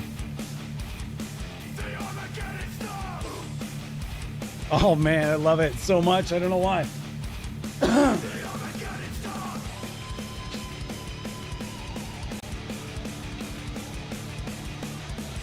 This has one of the best rhythm guitar tones I've ever heard in my entire life. Ever. Like this part here, you can just hear it. Right here. Holy shit. Oh my god, that tone is so sick. Oh my god. This band, by the way, is Spirit World. If you have not heard them, they also have an amp sim. Has anybody tried it? Is it good? I might have to like figure out how to try it. Does it have a free trial? Is it good? Do we need it? If it sounds like this, I want it. But I've never heard a single soul except for I've never seen a single demo. I've seen like just the one that came with like the release. Nothing else. By the way, this is the Rumblebee. It'll be me and the Rumblebee and I for the rest of the stream. And what's going on? Xander Bananas! Pardon me. I think those greenbacks are my new favorite speakers, personally. See you later, Thomas. Man, you gotta wake up early. Thanks for being here as long as you were, brother, and thanks for the IR pack, dude. I'll get you back. When he heard that I had not heard from the AR yet, and he's just like, man, just here it is. He wanted me to get into it right away. He said, you're gonna love it that much. Plus, Kristian is I'm not gonna consider him, like, we're not friends, like we don't talk every day or anything like that, but he's a very positive person that I've met in the industry and whom I've dealt with on a number of occasions. And I want to support him anyway. So thank you. And I'm hoping, though, that I can get my hands on some of the other stuff that he's done with Eminence. And we can test that stuff out as well. The Swamp Thing pack. Ooh, Swamp Thing would be nice. That pack sounds nice. Let's see what we got straight out of the blocks here. This is, again, this is the Rumblebee. We're going to go to medium. Medium size.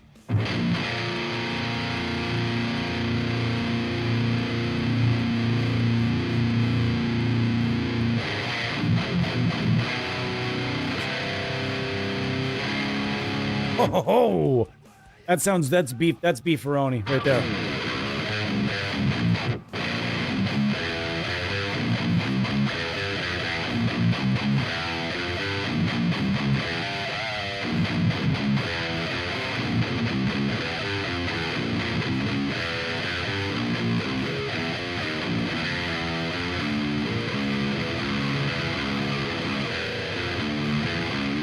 I just made up my own part for that part there. Why do I have a wallet in my pocket? As you guys can see, I'm not wearing my usual assortment of black shorts. I decided to pull out one of my pairs of Loudmouth today. If you've never heard of Loudmouth Golf, their shorts are fucking fantastic. I wish I was sponsored by them. Maybe I could work something.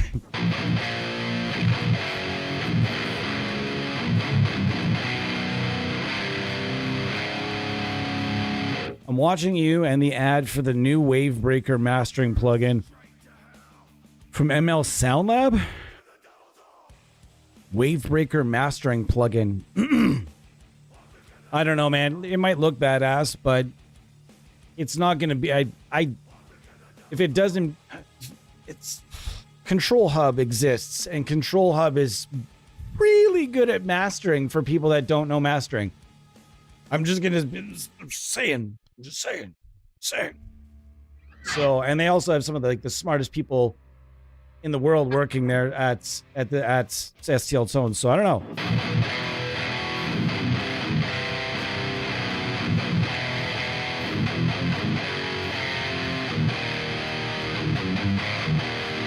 I liked the Death Western sim at first, but it grew old of it quick. What about it did you not like? Is it sort of seem like a profile in a box? Does it sort of seem like a profile in a box? Like, is it not flexible? Is it just like one tone? I knew. Why do I just know you know? Just I should have known you've tried it. You've tried everything. And man, that Coke is delicious today.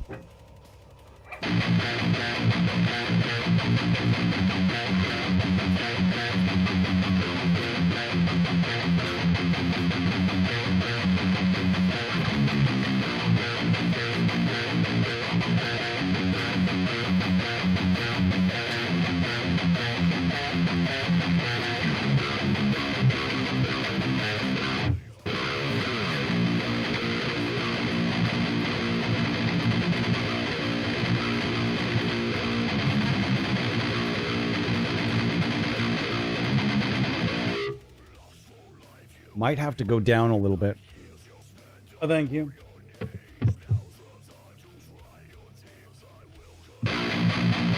Actually, it does sound a bit better.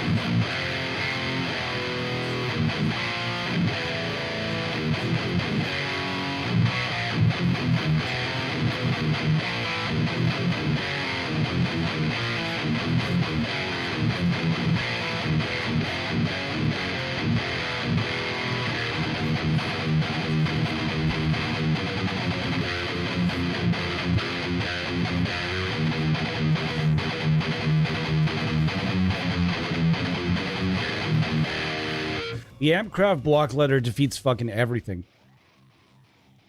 Everything. There's Ampcraft 1992 rather, it defeats everything. It's just so good at being what it is. We're gonna go back to that for a second because I want to try with this. Then we're gonna jump to something else and try this wonderful IR pack. As right now I'm using the blend of two prototypes that didn't even make the cut. Speaker 39. We need to discuss this. Kristian Kohle, I need to discuss this with him. That one there needs to be a thing. Like somebody, is there space for Karnivore 2? Or the Karnivore X? Something. Anything? Maybe? Call it something else. Like the the Barnivore. Totally fucking original name right there. 5150 and STL is great. It's not the same amp though. And then if you want to put that one up against Mercurial amp box, that one's gonna crumple it like a beer can. In my opinion, that one really just the feel is more there. The one in STL amp hub is good though. I just think the one in amp box is absurd. That one's really, really good. All right, let's go to Ampcraft. We're gonna piss around a little bit more in here.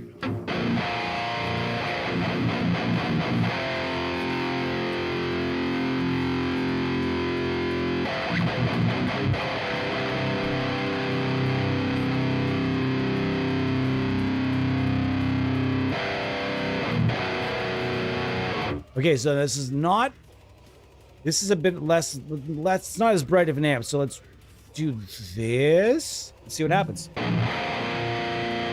It's a bit dark, so we're going to brighten it up with this really bright file.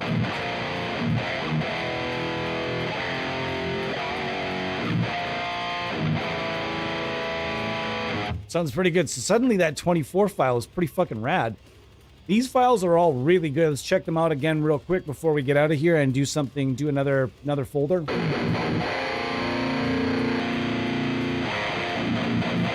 See, okay, by itself with the Nameless Suite, file 24 was very bright, even with some of the brightness controls dumbed down a little bit from the amp. Now this is different. We use it on its own, no blend whatsoever, with this guitar, a different guitar, different amp sim, and now listen to what we ended up with here.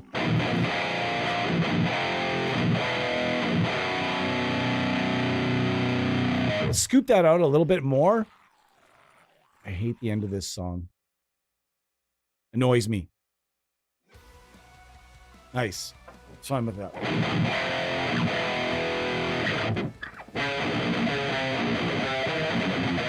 Oops.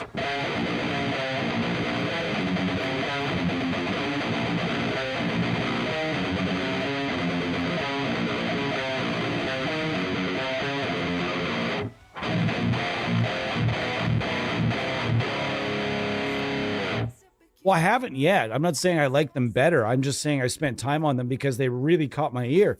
That speaker 39 is fucking insane. I'm definitely going to ask Kristian and see if he would mind sending over some more files that we could like check out. Potentially just have them and taunt everybody with. I'm just kidding. I don't generally want to have anything that I can't showcase to you guys. And I don't want to showcase anything to you guys that you can't go out and buy or just download. I know occasionally we do the thermionic stuff and we do some other stuff like that. Maybe not is sometimes like tonight, maybe we'll even check out the cigarettes plugin. Who knows? We do stuff like that, but later on, you're going to be able to buy that plugin because it'll come out. And with thermionic, I truthfully believe that if someone was to email Kazrog and make a good case for really wanting the thermionic collection and just say, listen, I'm new to amp sims, or I just started using amp sims 2 years ago. I heard about your collection and it's fucking killing me that I can't get my hands on it. And just see if Shane, I'm not guaranteeing it because Shane is, he's a really nice guy. I haven't talked to him in a long time, but he is a very nice human being and he carries a lot of respect. And if you tell him that, listen, your amp sims are part of amp sim history and now we can't get them anymore, I'm sure he would be like, you know what, let's figure something out. I'm not sure if he would charge or they'd be free or what the story would be or anything like that. I cannot speak or even speculate. He might even just say, no, sorry, I don't feel comfortable sending those out anymore. They're just, but then if he says that, email him right back and say, guy, it's killing me inside not to try these. And, there's a way you could supposedly try them if you want to infect your entire computer with fucking malware and all that garbage, but don't ever do that stuff because it is not worth it. The YAR stuff, don't go pirating stuff because you will ruin your machine.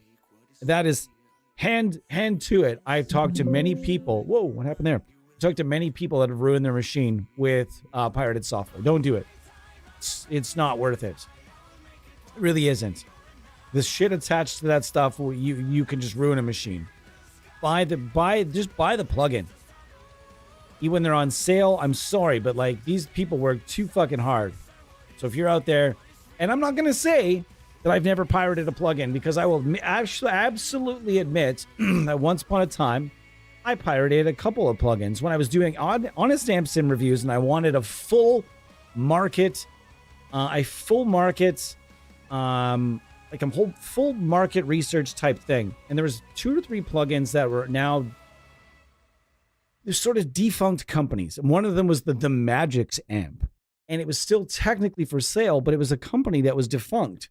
So, and they don't respond to anyone. I offered to buy it. I sent the company, I sent an email. I said, I can't buy it. It won't even let me buy it on the thing anymore. So what did I do? I went and downloaded it and ended up giving my machine a virus for the Magic's amp. For the Magic's amp. Just because I wanted to review it for all of 15 minutes, ended up with a virus on my computer. So don't fucking do it, folks. Just don't do it. It's useless. It's not a weird thing not to sell them. I understand. Sandra Bananas, I'm talking about the Thermionic collection, brother. The Thermionic collection from Kazrog. If you've never tried it, my God, I guess we need to do another Thermionic stream. And this time really going hard on not on Shane, but just like really try to put it out there. I want to email him and say, listen, if I send a bunch of people your way that are really just curious and want to try this stuff out because they never tried it before, they're hearing about it and it's driving them insane. Look how many amps there are. Look how many, if I type in Therm, look how many amps are here. Look at all these amps. There's so many, and that's not even the pedals. The pedals are, there are also a bunch of pedals. These are all really good for especially when they are paired with new impulse responses. Not to say that the recabinet stuff wasn't good, but I find that when you pair these with some of the newer stuff that's come out the last while, and also maybe some sort of warming or some sort of warming effect. You can also run them all full bore and quality wise, and they won't hurt your machine. Whereas when they came out, you had to have a pretty fast machine to run them at full bore, like full quality. So, yeah, I would love, you know what? Fuck it. Tomorrow, I'd love to just come on here tomorrow and do another thermionic thing. We'll test the Karnivore stuff with thermionic collection. Why not? So tomorrow, thermionic plus Eminence. Be here. Eminence, all sorts of Eminence, plus the old thermionic collection. We're going to discuss it. We're going to use a bunch of, I'll take requests.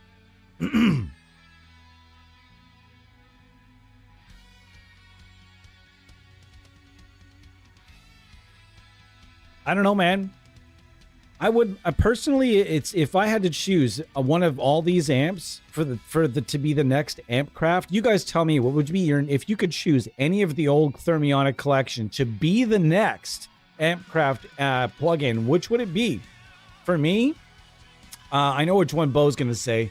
I'm just gonna wait for him to say it because I know exactly which one he's gonna say. For me, I think it would be the M2CP, which is the Mark II-C Plus. I would love to hear Shane's take on the Mark II-C Plus. I would fucking love it. I would also love the Psycho C, which is the 5153, although I think that one, I don't know, maybe he'll do that one. Another great one, and I think the one Bo would pick would be the Jumpy 79J, which is a Jose modded Marshall. That would be wonderful. And so tomorrow also, is the Duality 3-channel a triple rec? I think it is, but I can't remember exactly. I'm not 100% sure. And then also it would be kind of cool to see a Soldano. I know there are a lot of really high quality Soldanos out there, but when you put the word Kazrong together with Soldano, it makes me happy in pants. I want to know. You know what I mean? Tone alert! Tone alert!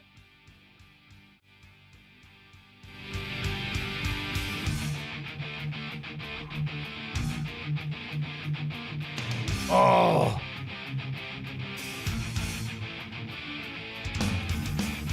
Bo, what is he using? What was Scotty using? Somebody find me exactly what Scotty Ian was using on what is it? You've something Euphoria? State of Euphoria. Sorry. I don't know why I forgot that for a moment. Find me. It's probably a Marshall. And he had that TC booster, right? Super distortion in those days, maybe? Happy in pants. We made 1 or 2 streams with them, Xander. Killer stuff. Yeah, we did. And we'll make another one. Why? Because I want Shane to get emails from people. I really would hope that Shane would be cool enough to do like a legacy license for people that are just so curious that they fucking have to have them in their life. You know, Xander Bananas, let me know if you're successful. Let them know we sent you. That's fine. I don't care. Shane is a great person. I don't know that he likes us much. I don't know that he watches our content, but someone needs to let him know that this is the #1 amp sim showcased on this channel.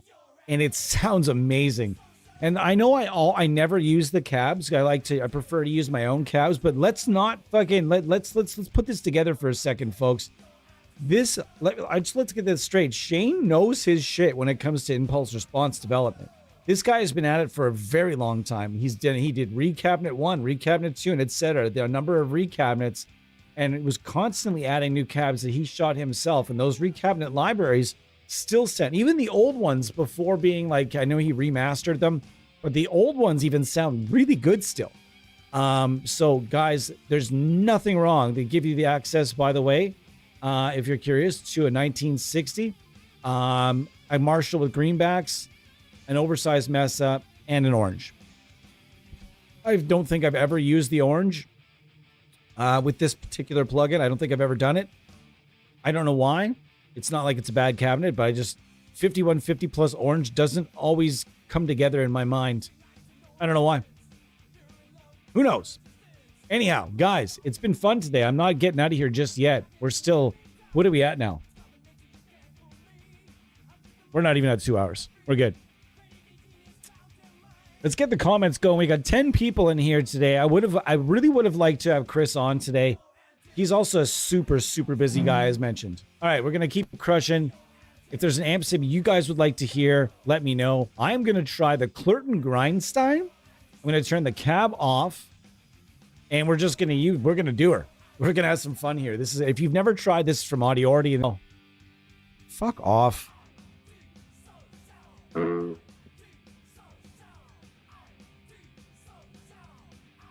I back? Am I back? Guys, let me know if I'm back. It says reconnecting. I don't know if I'm here or not.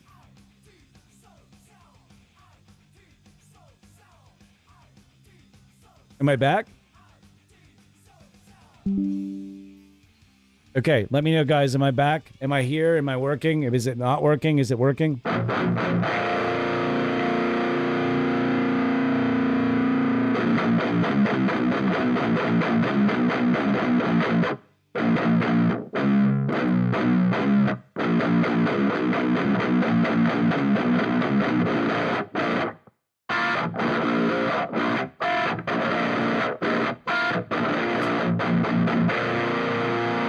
Are we still on, guys? I haven't seen a comment in a while, which means I probably lost the comments. And wow, did I ever. Holy shit. I hate that, guys. It drives me really crazy when that happens, when I lose the comments. And I just sit there like no one's saying anything. Meh. Never left. You're here. Wow, well, it said reconnecting. I don't know if you guys heard that, but it definitely said reconnecting. Okay, now we're going to go to this guy right here, which is the Grindstein. We don't need you. Oh, this is really cool, though. This is the Schnauz. This is the boost. This is like a boost end gate. Super fun. We're going to turn it off, though, for now. We don't need it at the moment. Although I'm going to tell you right now, it's pretty awesome. The boost is pretty sick. So we might use it. We might not. I like to use this. I'm not going to... guys, I swear to you, this is going to sound strange, but my favorite use for this plugin is actually bass. I like to use the Grindstein for, and I use it probably most often for bass, which might sound strange to you, but I like to record my own parallel distorted bass. And I've got two very different chains that I work with. I duplicate the wave. If you guys don't know how to do your own parallel distortion on bass, look into it. You don't want to record bass twice. You actually want to duplicate in that situation. Okay, whereas if you're trying to quad track guitars, I'm never, ever, ever duplicating. Ever duplicating. You don't do that because it's not going to work out the way you want it. Okay, a lot of reasons for that. Again, right up here in the search, there's probably someone way smarter than me to tell you about it. Anyways, what I like to do is I like to use this for the unhinged, distorted side of the bass, while the other channel takes care of the compressed low end. It typically has a little bit of fuzz on it and has all the high end, top end stripped right out. Whereas this is handling just the top end, and it's handling that trashy, raw, uncompressed bass to give it that kind of unbridled feeling. So we're going to use it for guitar today. If you've never used this or never seen this plugin before, essentially this is meant to be sort of an HM2. This is a preamp pedal. It's supposed to be sort of an HM2 that you can mix in and out, as opposed to the HM2 that usually takes over all of your tone and does not relent. This is sort of a mixable and more of a workable and crunchier HM2 type feel. The mix knob is what you want to pay attention to. The mix knob is attached to this upper strand. The upper strand, and essentially the upper strand is the HM2 portion. The lower strand is the preamp. On and off can be the boost. It sounds really, really good. So we're going to just use the blended file we're going to use right now and see what this sounds like. All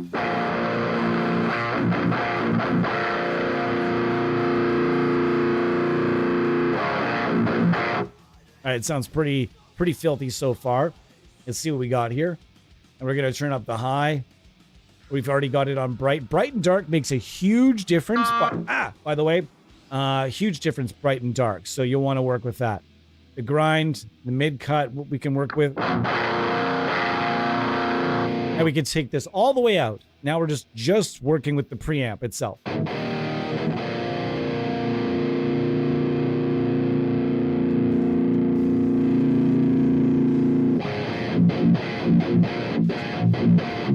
sounding pretty good so far.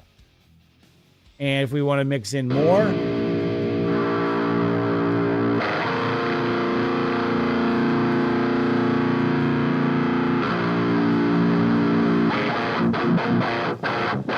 filthy. And wow, I went at it soon quick.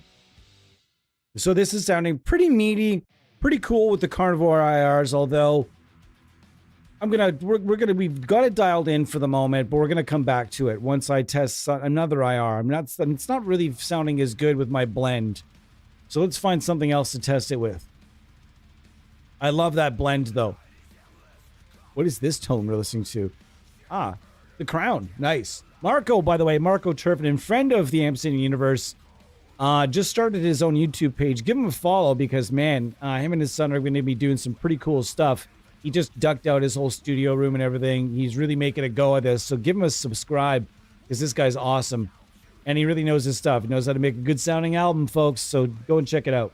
Also, the rhythm guitar player in The Crown. So that's pretty awesome as well. All right, let's see what we got here. Want something beefier.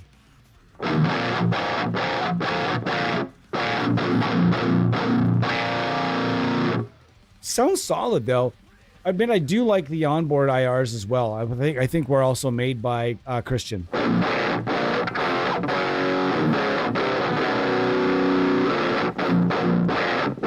You might be thinking that doesn't sound like your average death metal distortion. That's because it isn't. This is supposed to be more along the lines of like Swedish death metal. The black scoop is probably going to sound cool. That does sound really good, actually.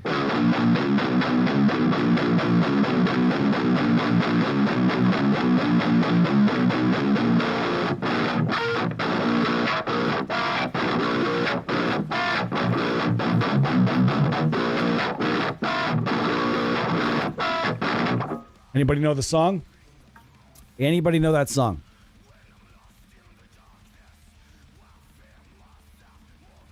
I could definitely see AC/DC. They probably used some greenbacks.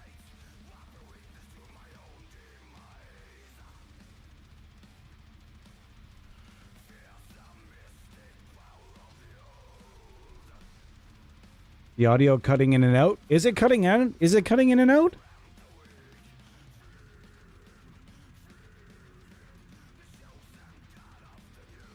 And no, Rudy Castillo. Rudy Castillo, you're close. You're close. You got Eddie's also close.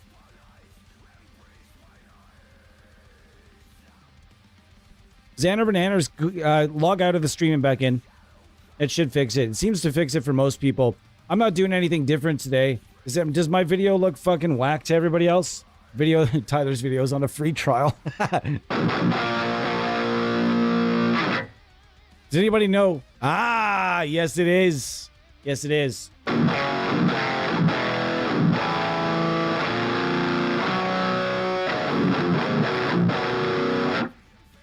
also really like using the Grindstein as like when I'm quad tracking.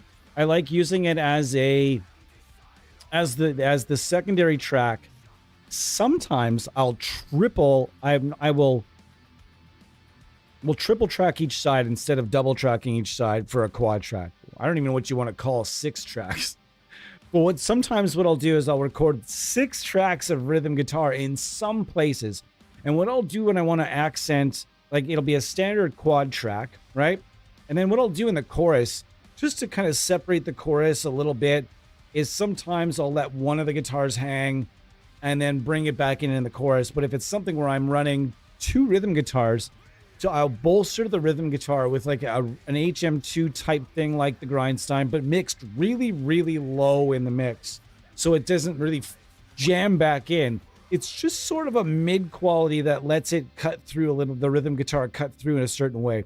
It's also really fucking good for black metal. This thing is so good for black metal tones. My goodness gracious.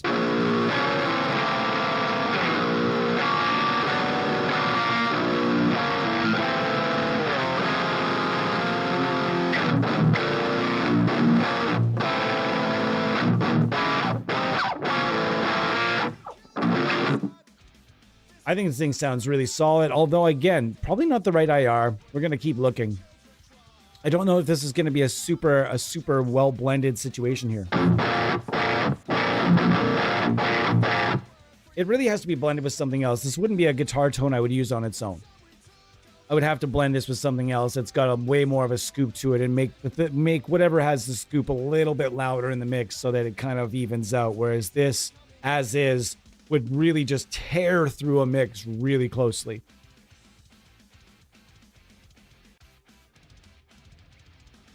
Your free trial of the Amsterdam Universe is over? Does that mean you're paying me now? Woo! Nice! How much am I making?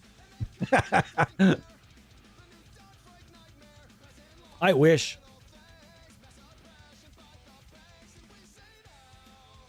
I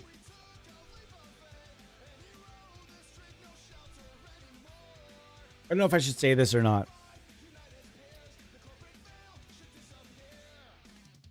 No, I'm not going to say it.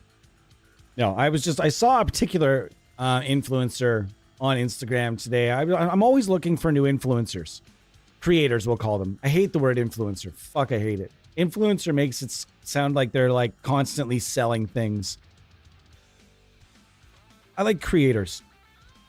I'm constantly looking for new creators to work with in artist relations. Constantly. I found one. And whenever I find a new creator, I like to check their links, see if they've got a YouTube. What other social media do they have? Do they have reach on those platforms? This is standard practice in AR. When you're interested in a creator, you like to check out what they've got available, so you don't have to ask them. It makes it so if they put it out there for me to look at and check, asking just makes me seem like a complete asshole. Like I didn't even look at all. Like, can you give me your YouTube? Well, yeah, I fucking put it all on. Can you go look at it? Like, you're supposed to be a professional at this. So anyways, you got to check these kind of things. And when in this particular artist's links, I found a link that I was not expecting. I'm just going to leave it there. And I was really not expecting it. It was a lady creator. I was just very much not expecting to see this certain link in the links that I was looking at. So, yeah, I guess that's a thing now. You can't make this shit up. Like, it's like, I think it's probably more common than you might think. I don't know, man. We could have a discussion about this, but I don't think I'm not going to get any deeper than that. Okay? It rhymes with holy hands. Now it's a her.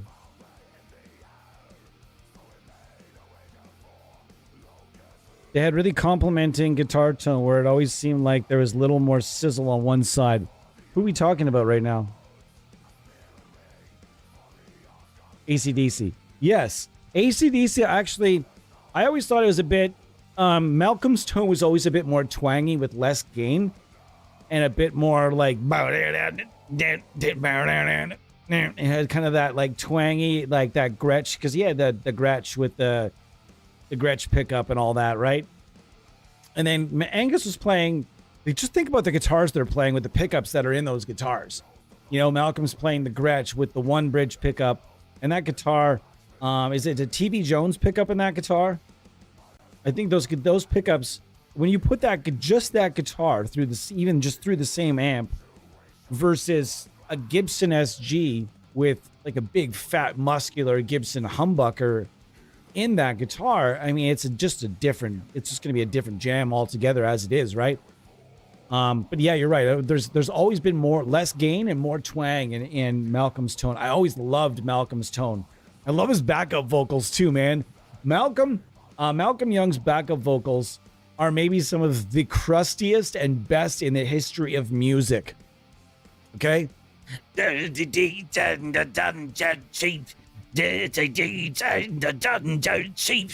just like, he's fucking You see him in the live show too, and he's right into it. I've always loved Malcolm's stage presence because he stands mostly in one spot and tears it up. Angus is the guy everybody's watching move all over the place. The rest of those dudes just hold it down where they're standing. And it's pretty badass. We should do an AC/DC stream soon, but I don't have an SG. It's going to kind of suck because for that stream, I probably would have to use my Telecaster that's armed with a really nice set of rock pickups. And it really does give off a nice AC/DC type tone. I don't have an SG, and the Les Paul will not do. So I don't know what I would do for that one. Because I really do believe if you want the AC/DC tone, it is very much guitar specific. You need an SG. And the other guitar is going to have to be a Gretsch. Those two guitars mixing together makes really nice sound that, has probably been copied by a lot of artists since. EMGs are thinner sounding pickups in general. Yeah, man. I have to give my stepdad credit though. Rest in peace. My stepdad, whenever that song would come on the radio and that part would come, and he's British. And I know that AC/DC is not British, are not British, but it very much sounds like a British human being.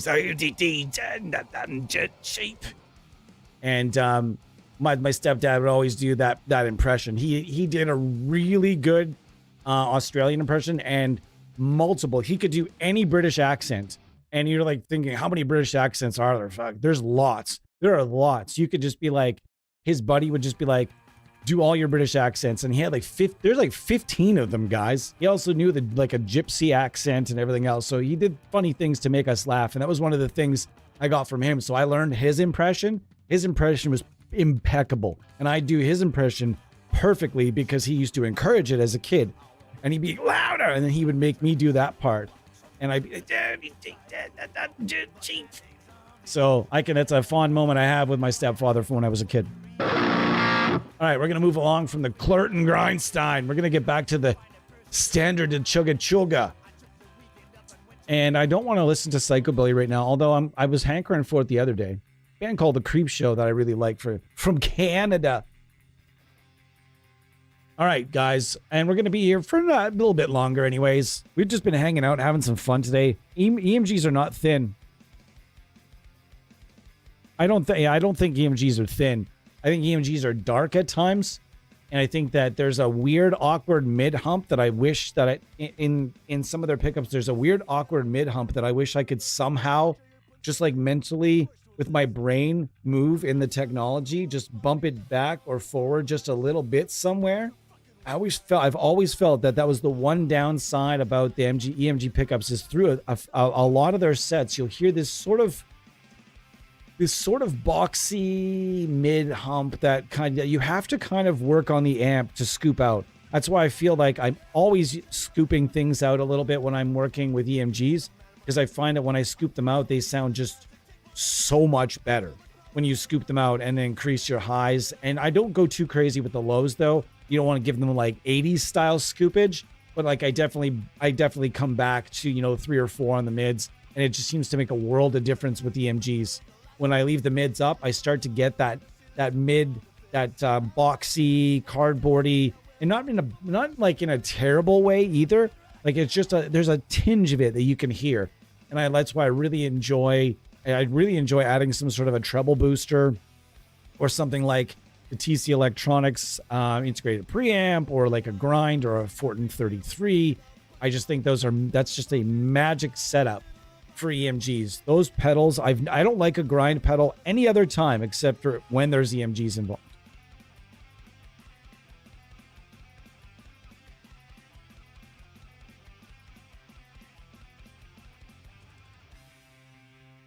Did you guys ever see Brian Johnson's band before AC/DC? Tell me you guys have seen that shit. Please. He was in like a straight like an, what do you want to call it? Like an all men's vocal group, like where the dudes would all stand in a row, and then the one guy would step forward and the other guys would sing backup, and the one guy would be and he was out there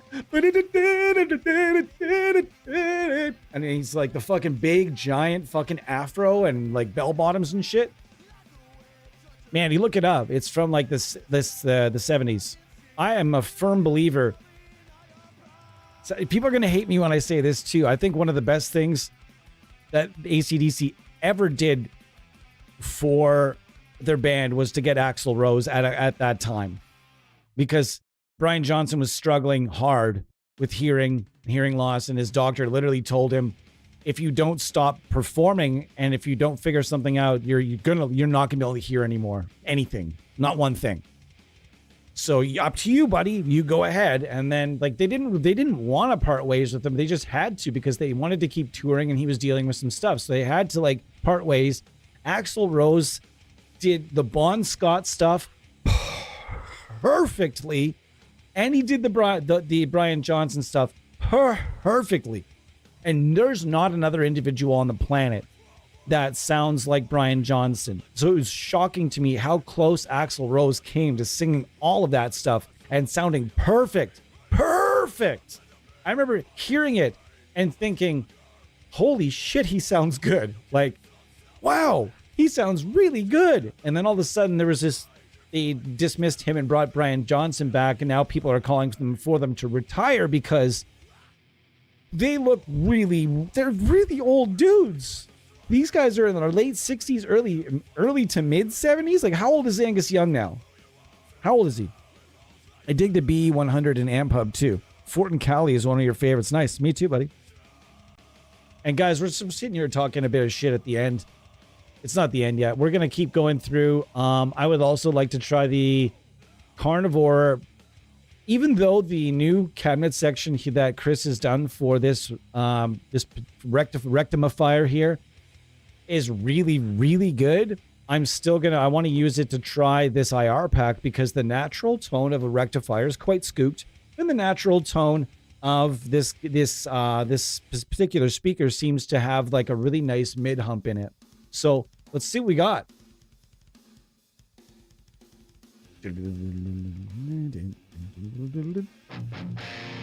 I knew it would sound good. I just fucking knew it. I knew it would sound good.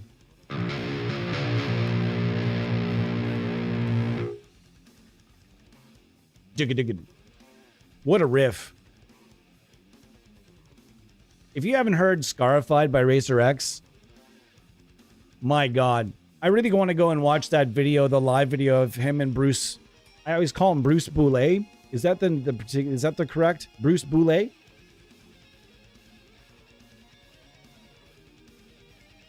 We're all guitar players here, guys. We're going for it. I'm taking another break to go look at something fucking rad. Like Squirrel Brain Anomics. Hold on. Scarified live. I want to find a particular recording of it though. I'll be able to tell exactly when I find it. Nope. Yep. Here we go. Is this it? This is it, isn't it? Hold on. I want to make sure this is it before we switch over. Yes, it is. All right, guys. So what we're about to... This is astonishing. This is totally astonishing. We're going to watch this together. Check it out. By Racer X, and the song is called Scarified. I know this is quite low quality, but watch how effortless these guys play this song.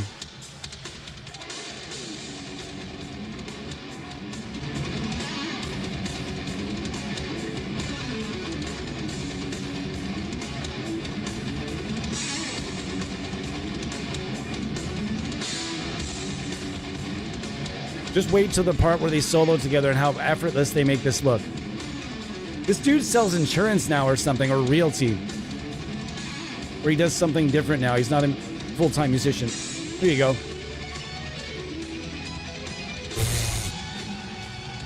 Here we go, right here.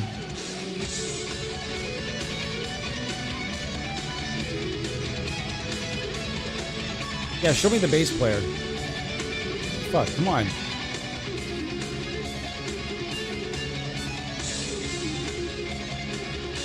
so seamless.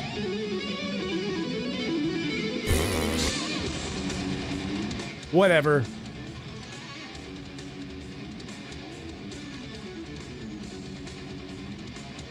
Oh. Okay, I'm not asking who the best guitar player in the world is.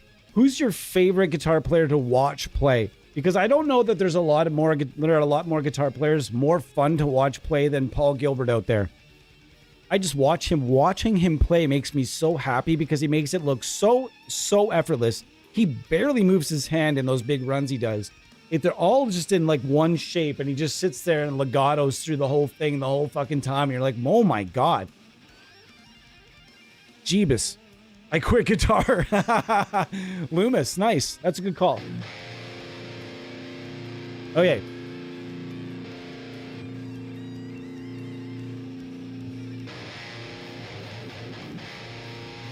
I know it's quiet, guys. Give me a sec.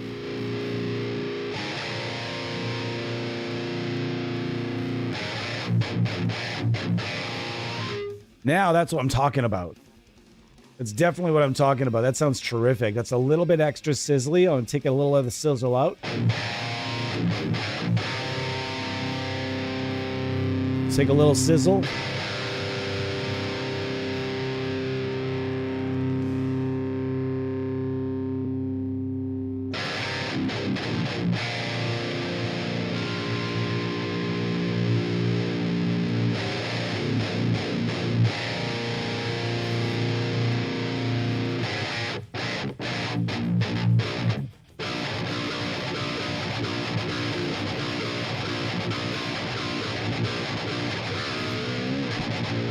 That sounds pretty good to me. Yeah, he really does. Paul Gilbert has giant fucking alien fingers. I don't have any real Marshalls, if that's what you're asking. I have a couple cranks which are supposedly modded Marshalls based. So I hear that they're based on the MiG 100. Interesting. I had no idea.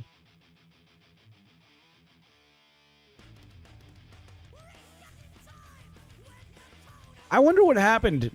I really would love to sit down and pick that dude from Necrophage's brain and ask him, like, why did you, why did you just quit?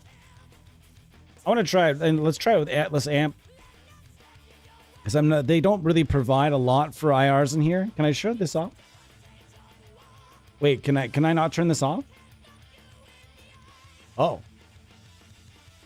Oh, left trigger? It's left trigger.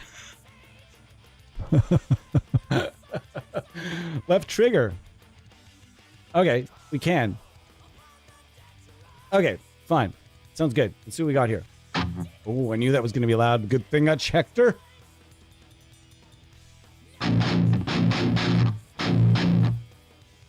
That is a bit on the high maintenance side. Let's go try file 39. What was that file that Thomas wanted me to try? Was it all the meat?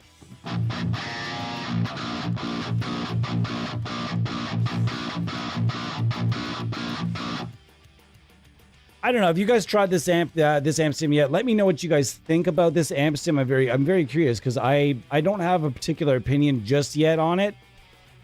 I don't dislike it. I don't love it. I don't know how to better explain it. I don't know how better to say it on that one. It's cool.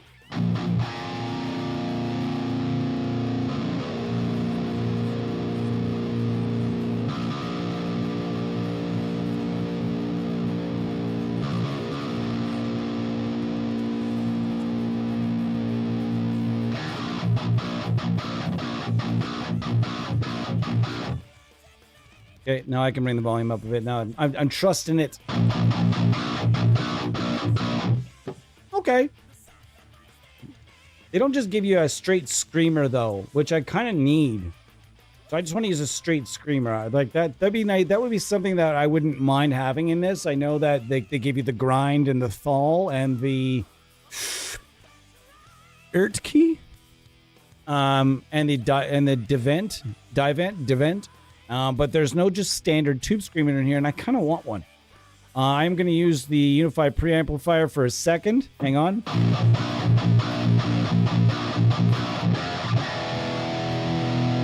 Now, let's give me a tube screamer. Give me the Dead Horse.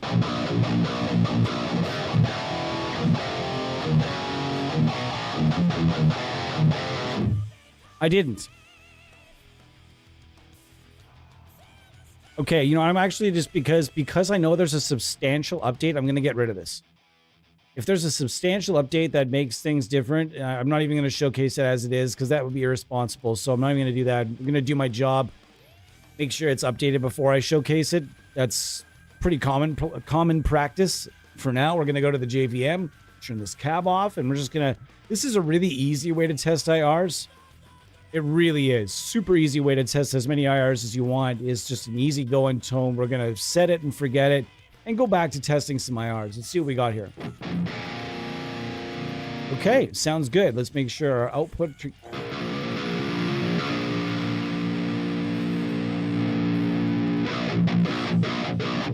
Okay, that sounds pretty good so far. And the pedal's already on. No, every time I say I'm going to take that song off. I don't even know why I added it. That's a great tone. We're going to go with that, the Haunted song there.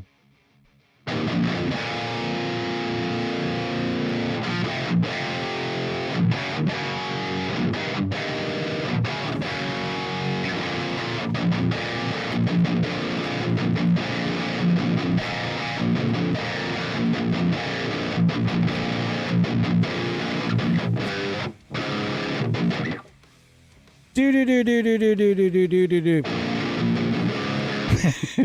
Does that count? I don't remember that part.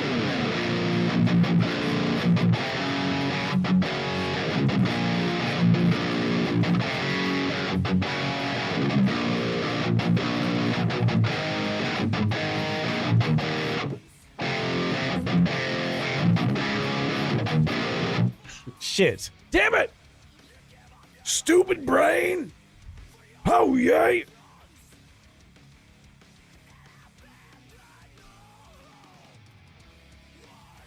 Yeah, amp knobs are really good to test packs.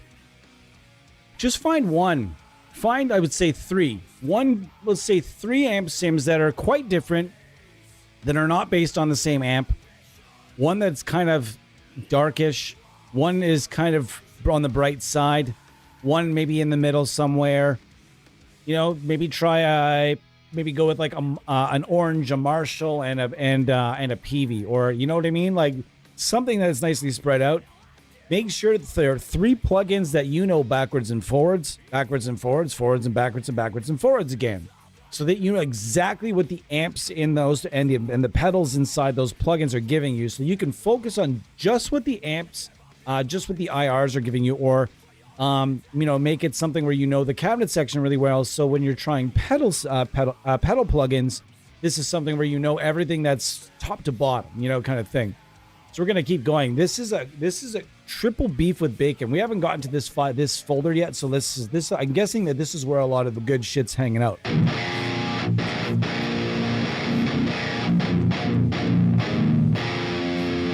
It kind of makes me wish I could go in and just touch one or two fucking knobs. I just want to go in and just turn the presence and the treble up just a pinch, and then they can go back to like it's regular business. Just want to make it a little bit less dark. So we're going to turn off their pedal. We're going to use our own pedal, and we're going to add our own top end.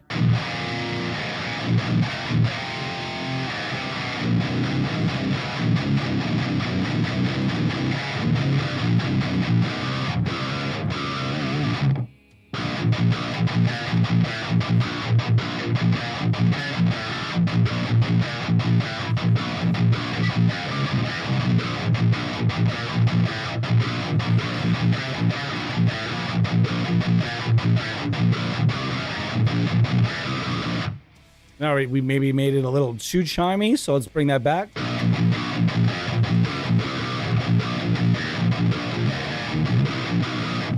That's not too bad. So that sounds pretty good. If we want to use, we can use any pedal we want with this. Dead Horse, no problem.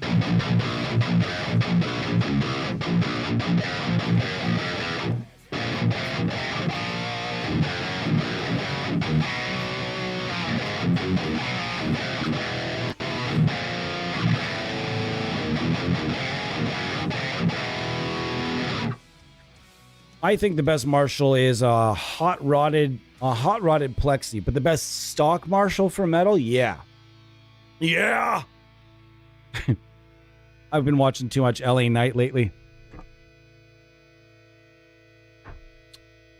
How the fuck is everybody doing? It is it's a hot sweaty day here in my neck of the woods.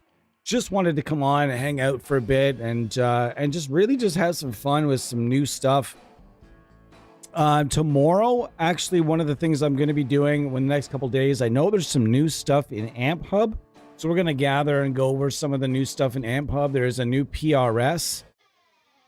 There's a new PRS amp. There's a new Laney amp, and I think there's something else that's new as well. They are just packing that thing full of gear. It's pretty rad. Excuse me. I'm very excited about it.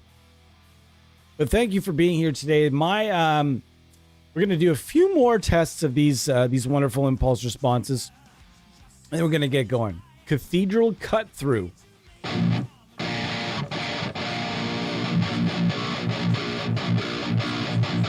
So yeah, the which pack? Sorry, which file is this? The Cabinet Chaos folder 3 seems to have yielded the best results. The other folders are pretty savage as well, but the Cabinet Chaos folder has some really nice stuff. German but smooth. What's that even mean? German but smooth.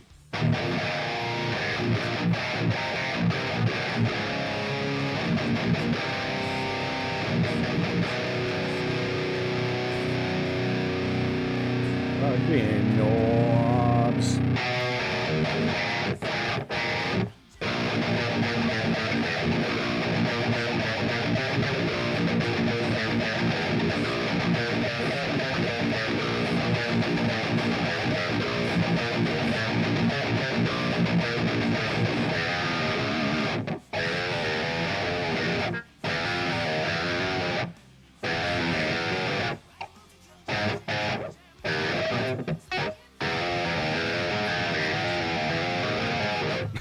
Cannibal Corpse, sorry.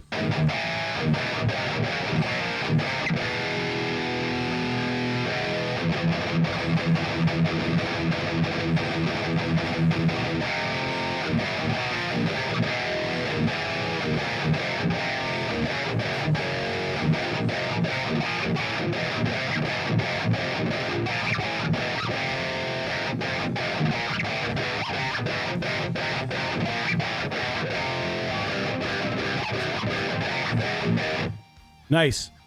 Thrash doesn't work in low tunings. I think the lowest you can probably play thrash, actual thrash music in, it's probably D. Maybe C sharp.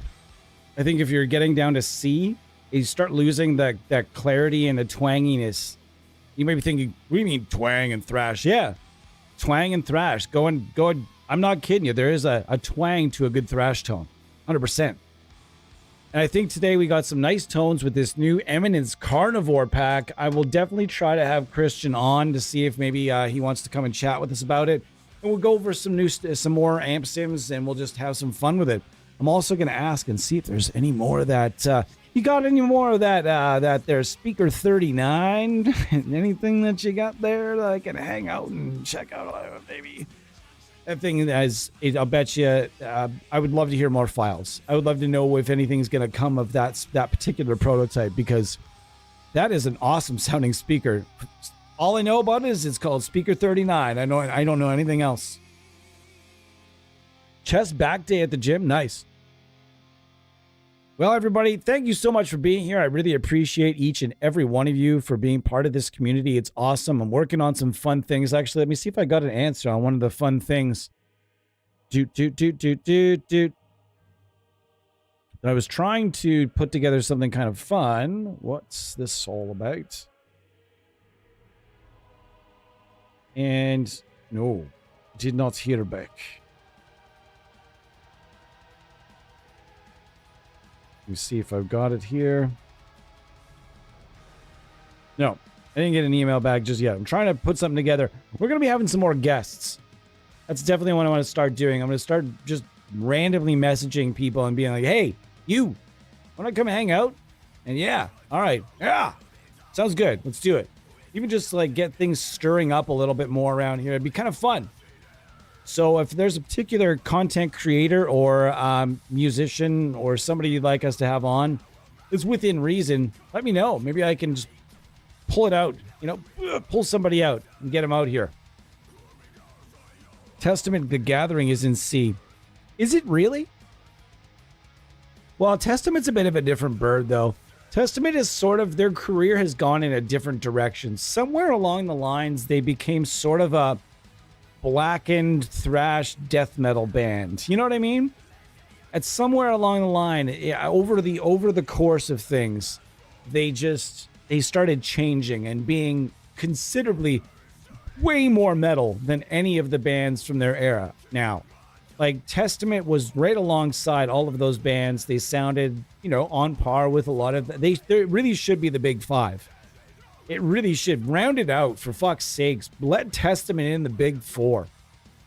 There's no reason. What is it? What did Testament do to where they're not considered part of the big five? Like, come on. Can we give these guys like that, can we grandfather them in, since they're probably all close to at least one of those guys as a grandfather? I guarantee it. Can we grandfather them in, please? But somewhere along the line, Testament went and said, "Now, you know what?" I think it was probably more Eric Peterson said, "You know what? I want to be more metal." And then he did Dragon Lord, and that album, he's like, he heard a lot of Demu and just decided to call his buddies and, "You guys want to start a symphonic black metal band?" "Yeah. All right, let's do it." "When? Like now?" "All right." And they just did it. They made a really good sounding album. And then all of a sudden, Testament started getting more and more metal. When I say, Testament's always been metal, but when I say more metal, they just start getting heavier and heavier and progressively heavier. No, I disagree. Creator they're in their own big five. They're in the German thrash big five, for sure. Destruction. Let's put that out. What would the German big five be, or big four? Let's say it. If there was a German big four, I'd go with Creator, Destruction, maybe Ducented. There's lots of really good German thrash, and I'm not sure why it's not getting through my brain right now. Lots of good German power metal too. Shit, is there a lot of that?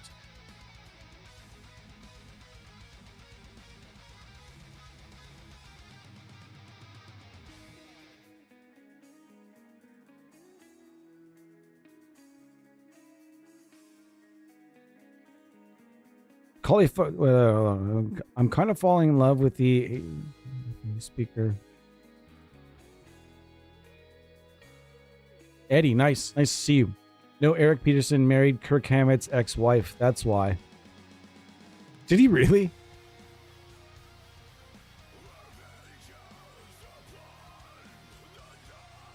Wow, she traded up.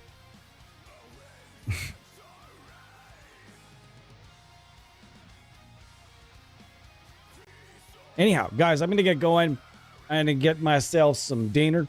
I was hoping to be on by 2 o'clock today, and I just realized I needed a haircut and a shave and some other things, and just had to do it. That's where this came from. And but I'm definitely going to be on tomorrow. I really want to do something with Thermionic and a bunch of Thermionic plus some random impulse responses. I just love to do another Thermionic stream. I would love to do another one, but I'm not sure when it's going to be able to be, because I wanted to showcase amp locker. Excuse me. I definitely want to make sure that we do amp locker in the next couple of days, guys. Is that who's tried the new stuff in amp locker? I'm very curious as to if it's good or not, because most of the new stuff they've been adding has been pretty damn good. What's the main reason for his divorce? Tyler, is super random question, but did that Laney cab wave file come from which Laney iron? What do you mean? Which Laney cab wave file? I don't know what you're talking about. Laney cab file. Which one? There's nothing from the Ironheart plugin. Metallica.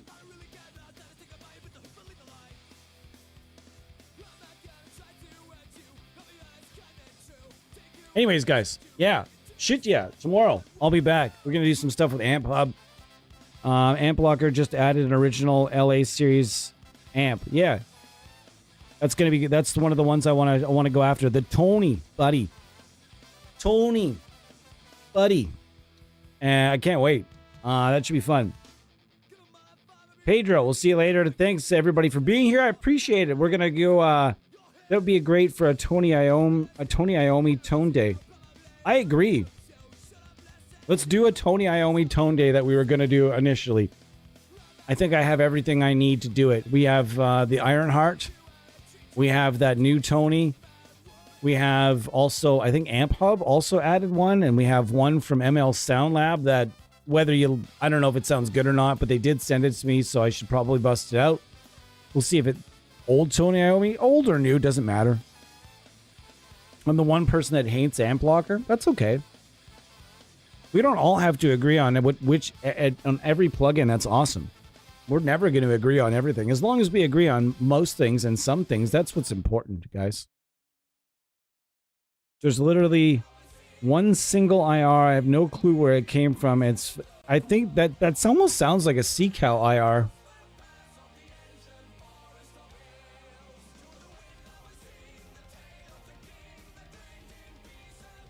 It could be from Tone 3000.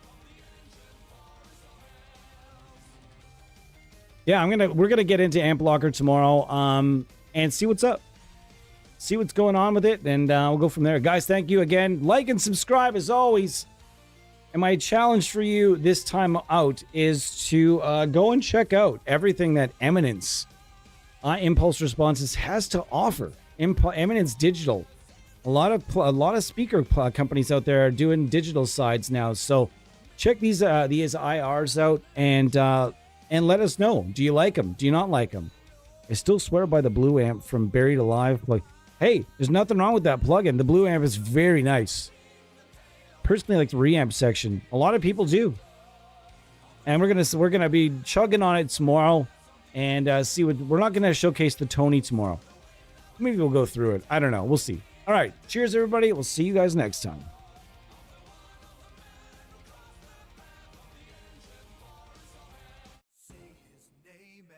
He appears. I believe in Joe Hendry.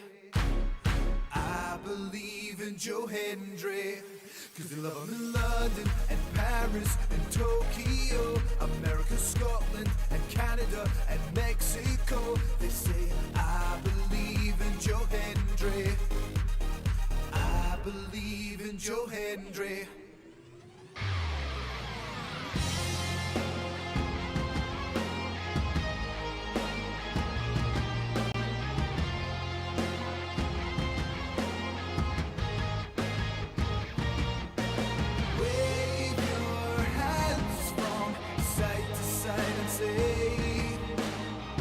I believe in Joe Hendry. Joe Hendry is so prestigious. Wave your hands from side to side and say, oh, I believe in Joe Hendry.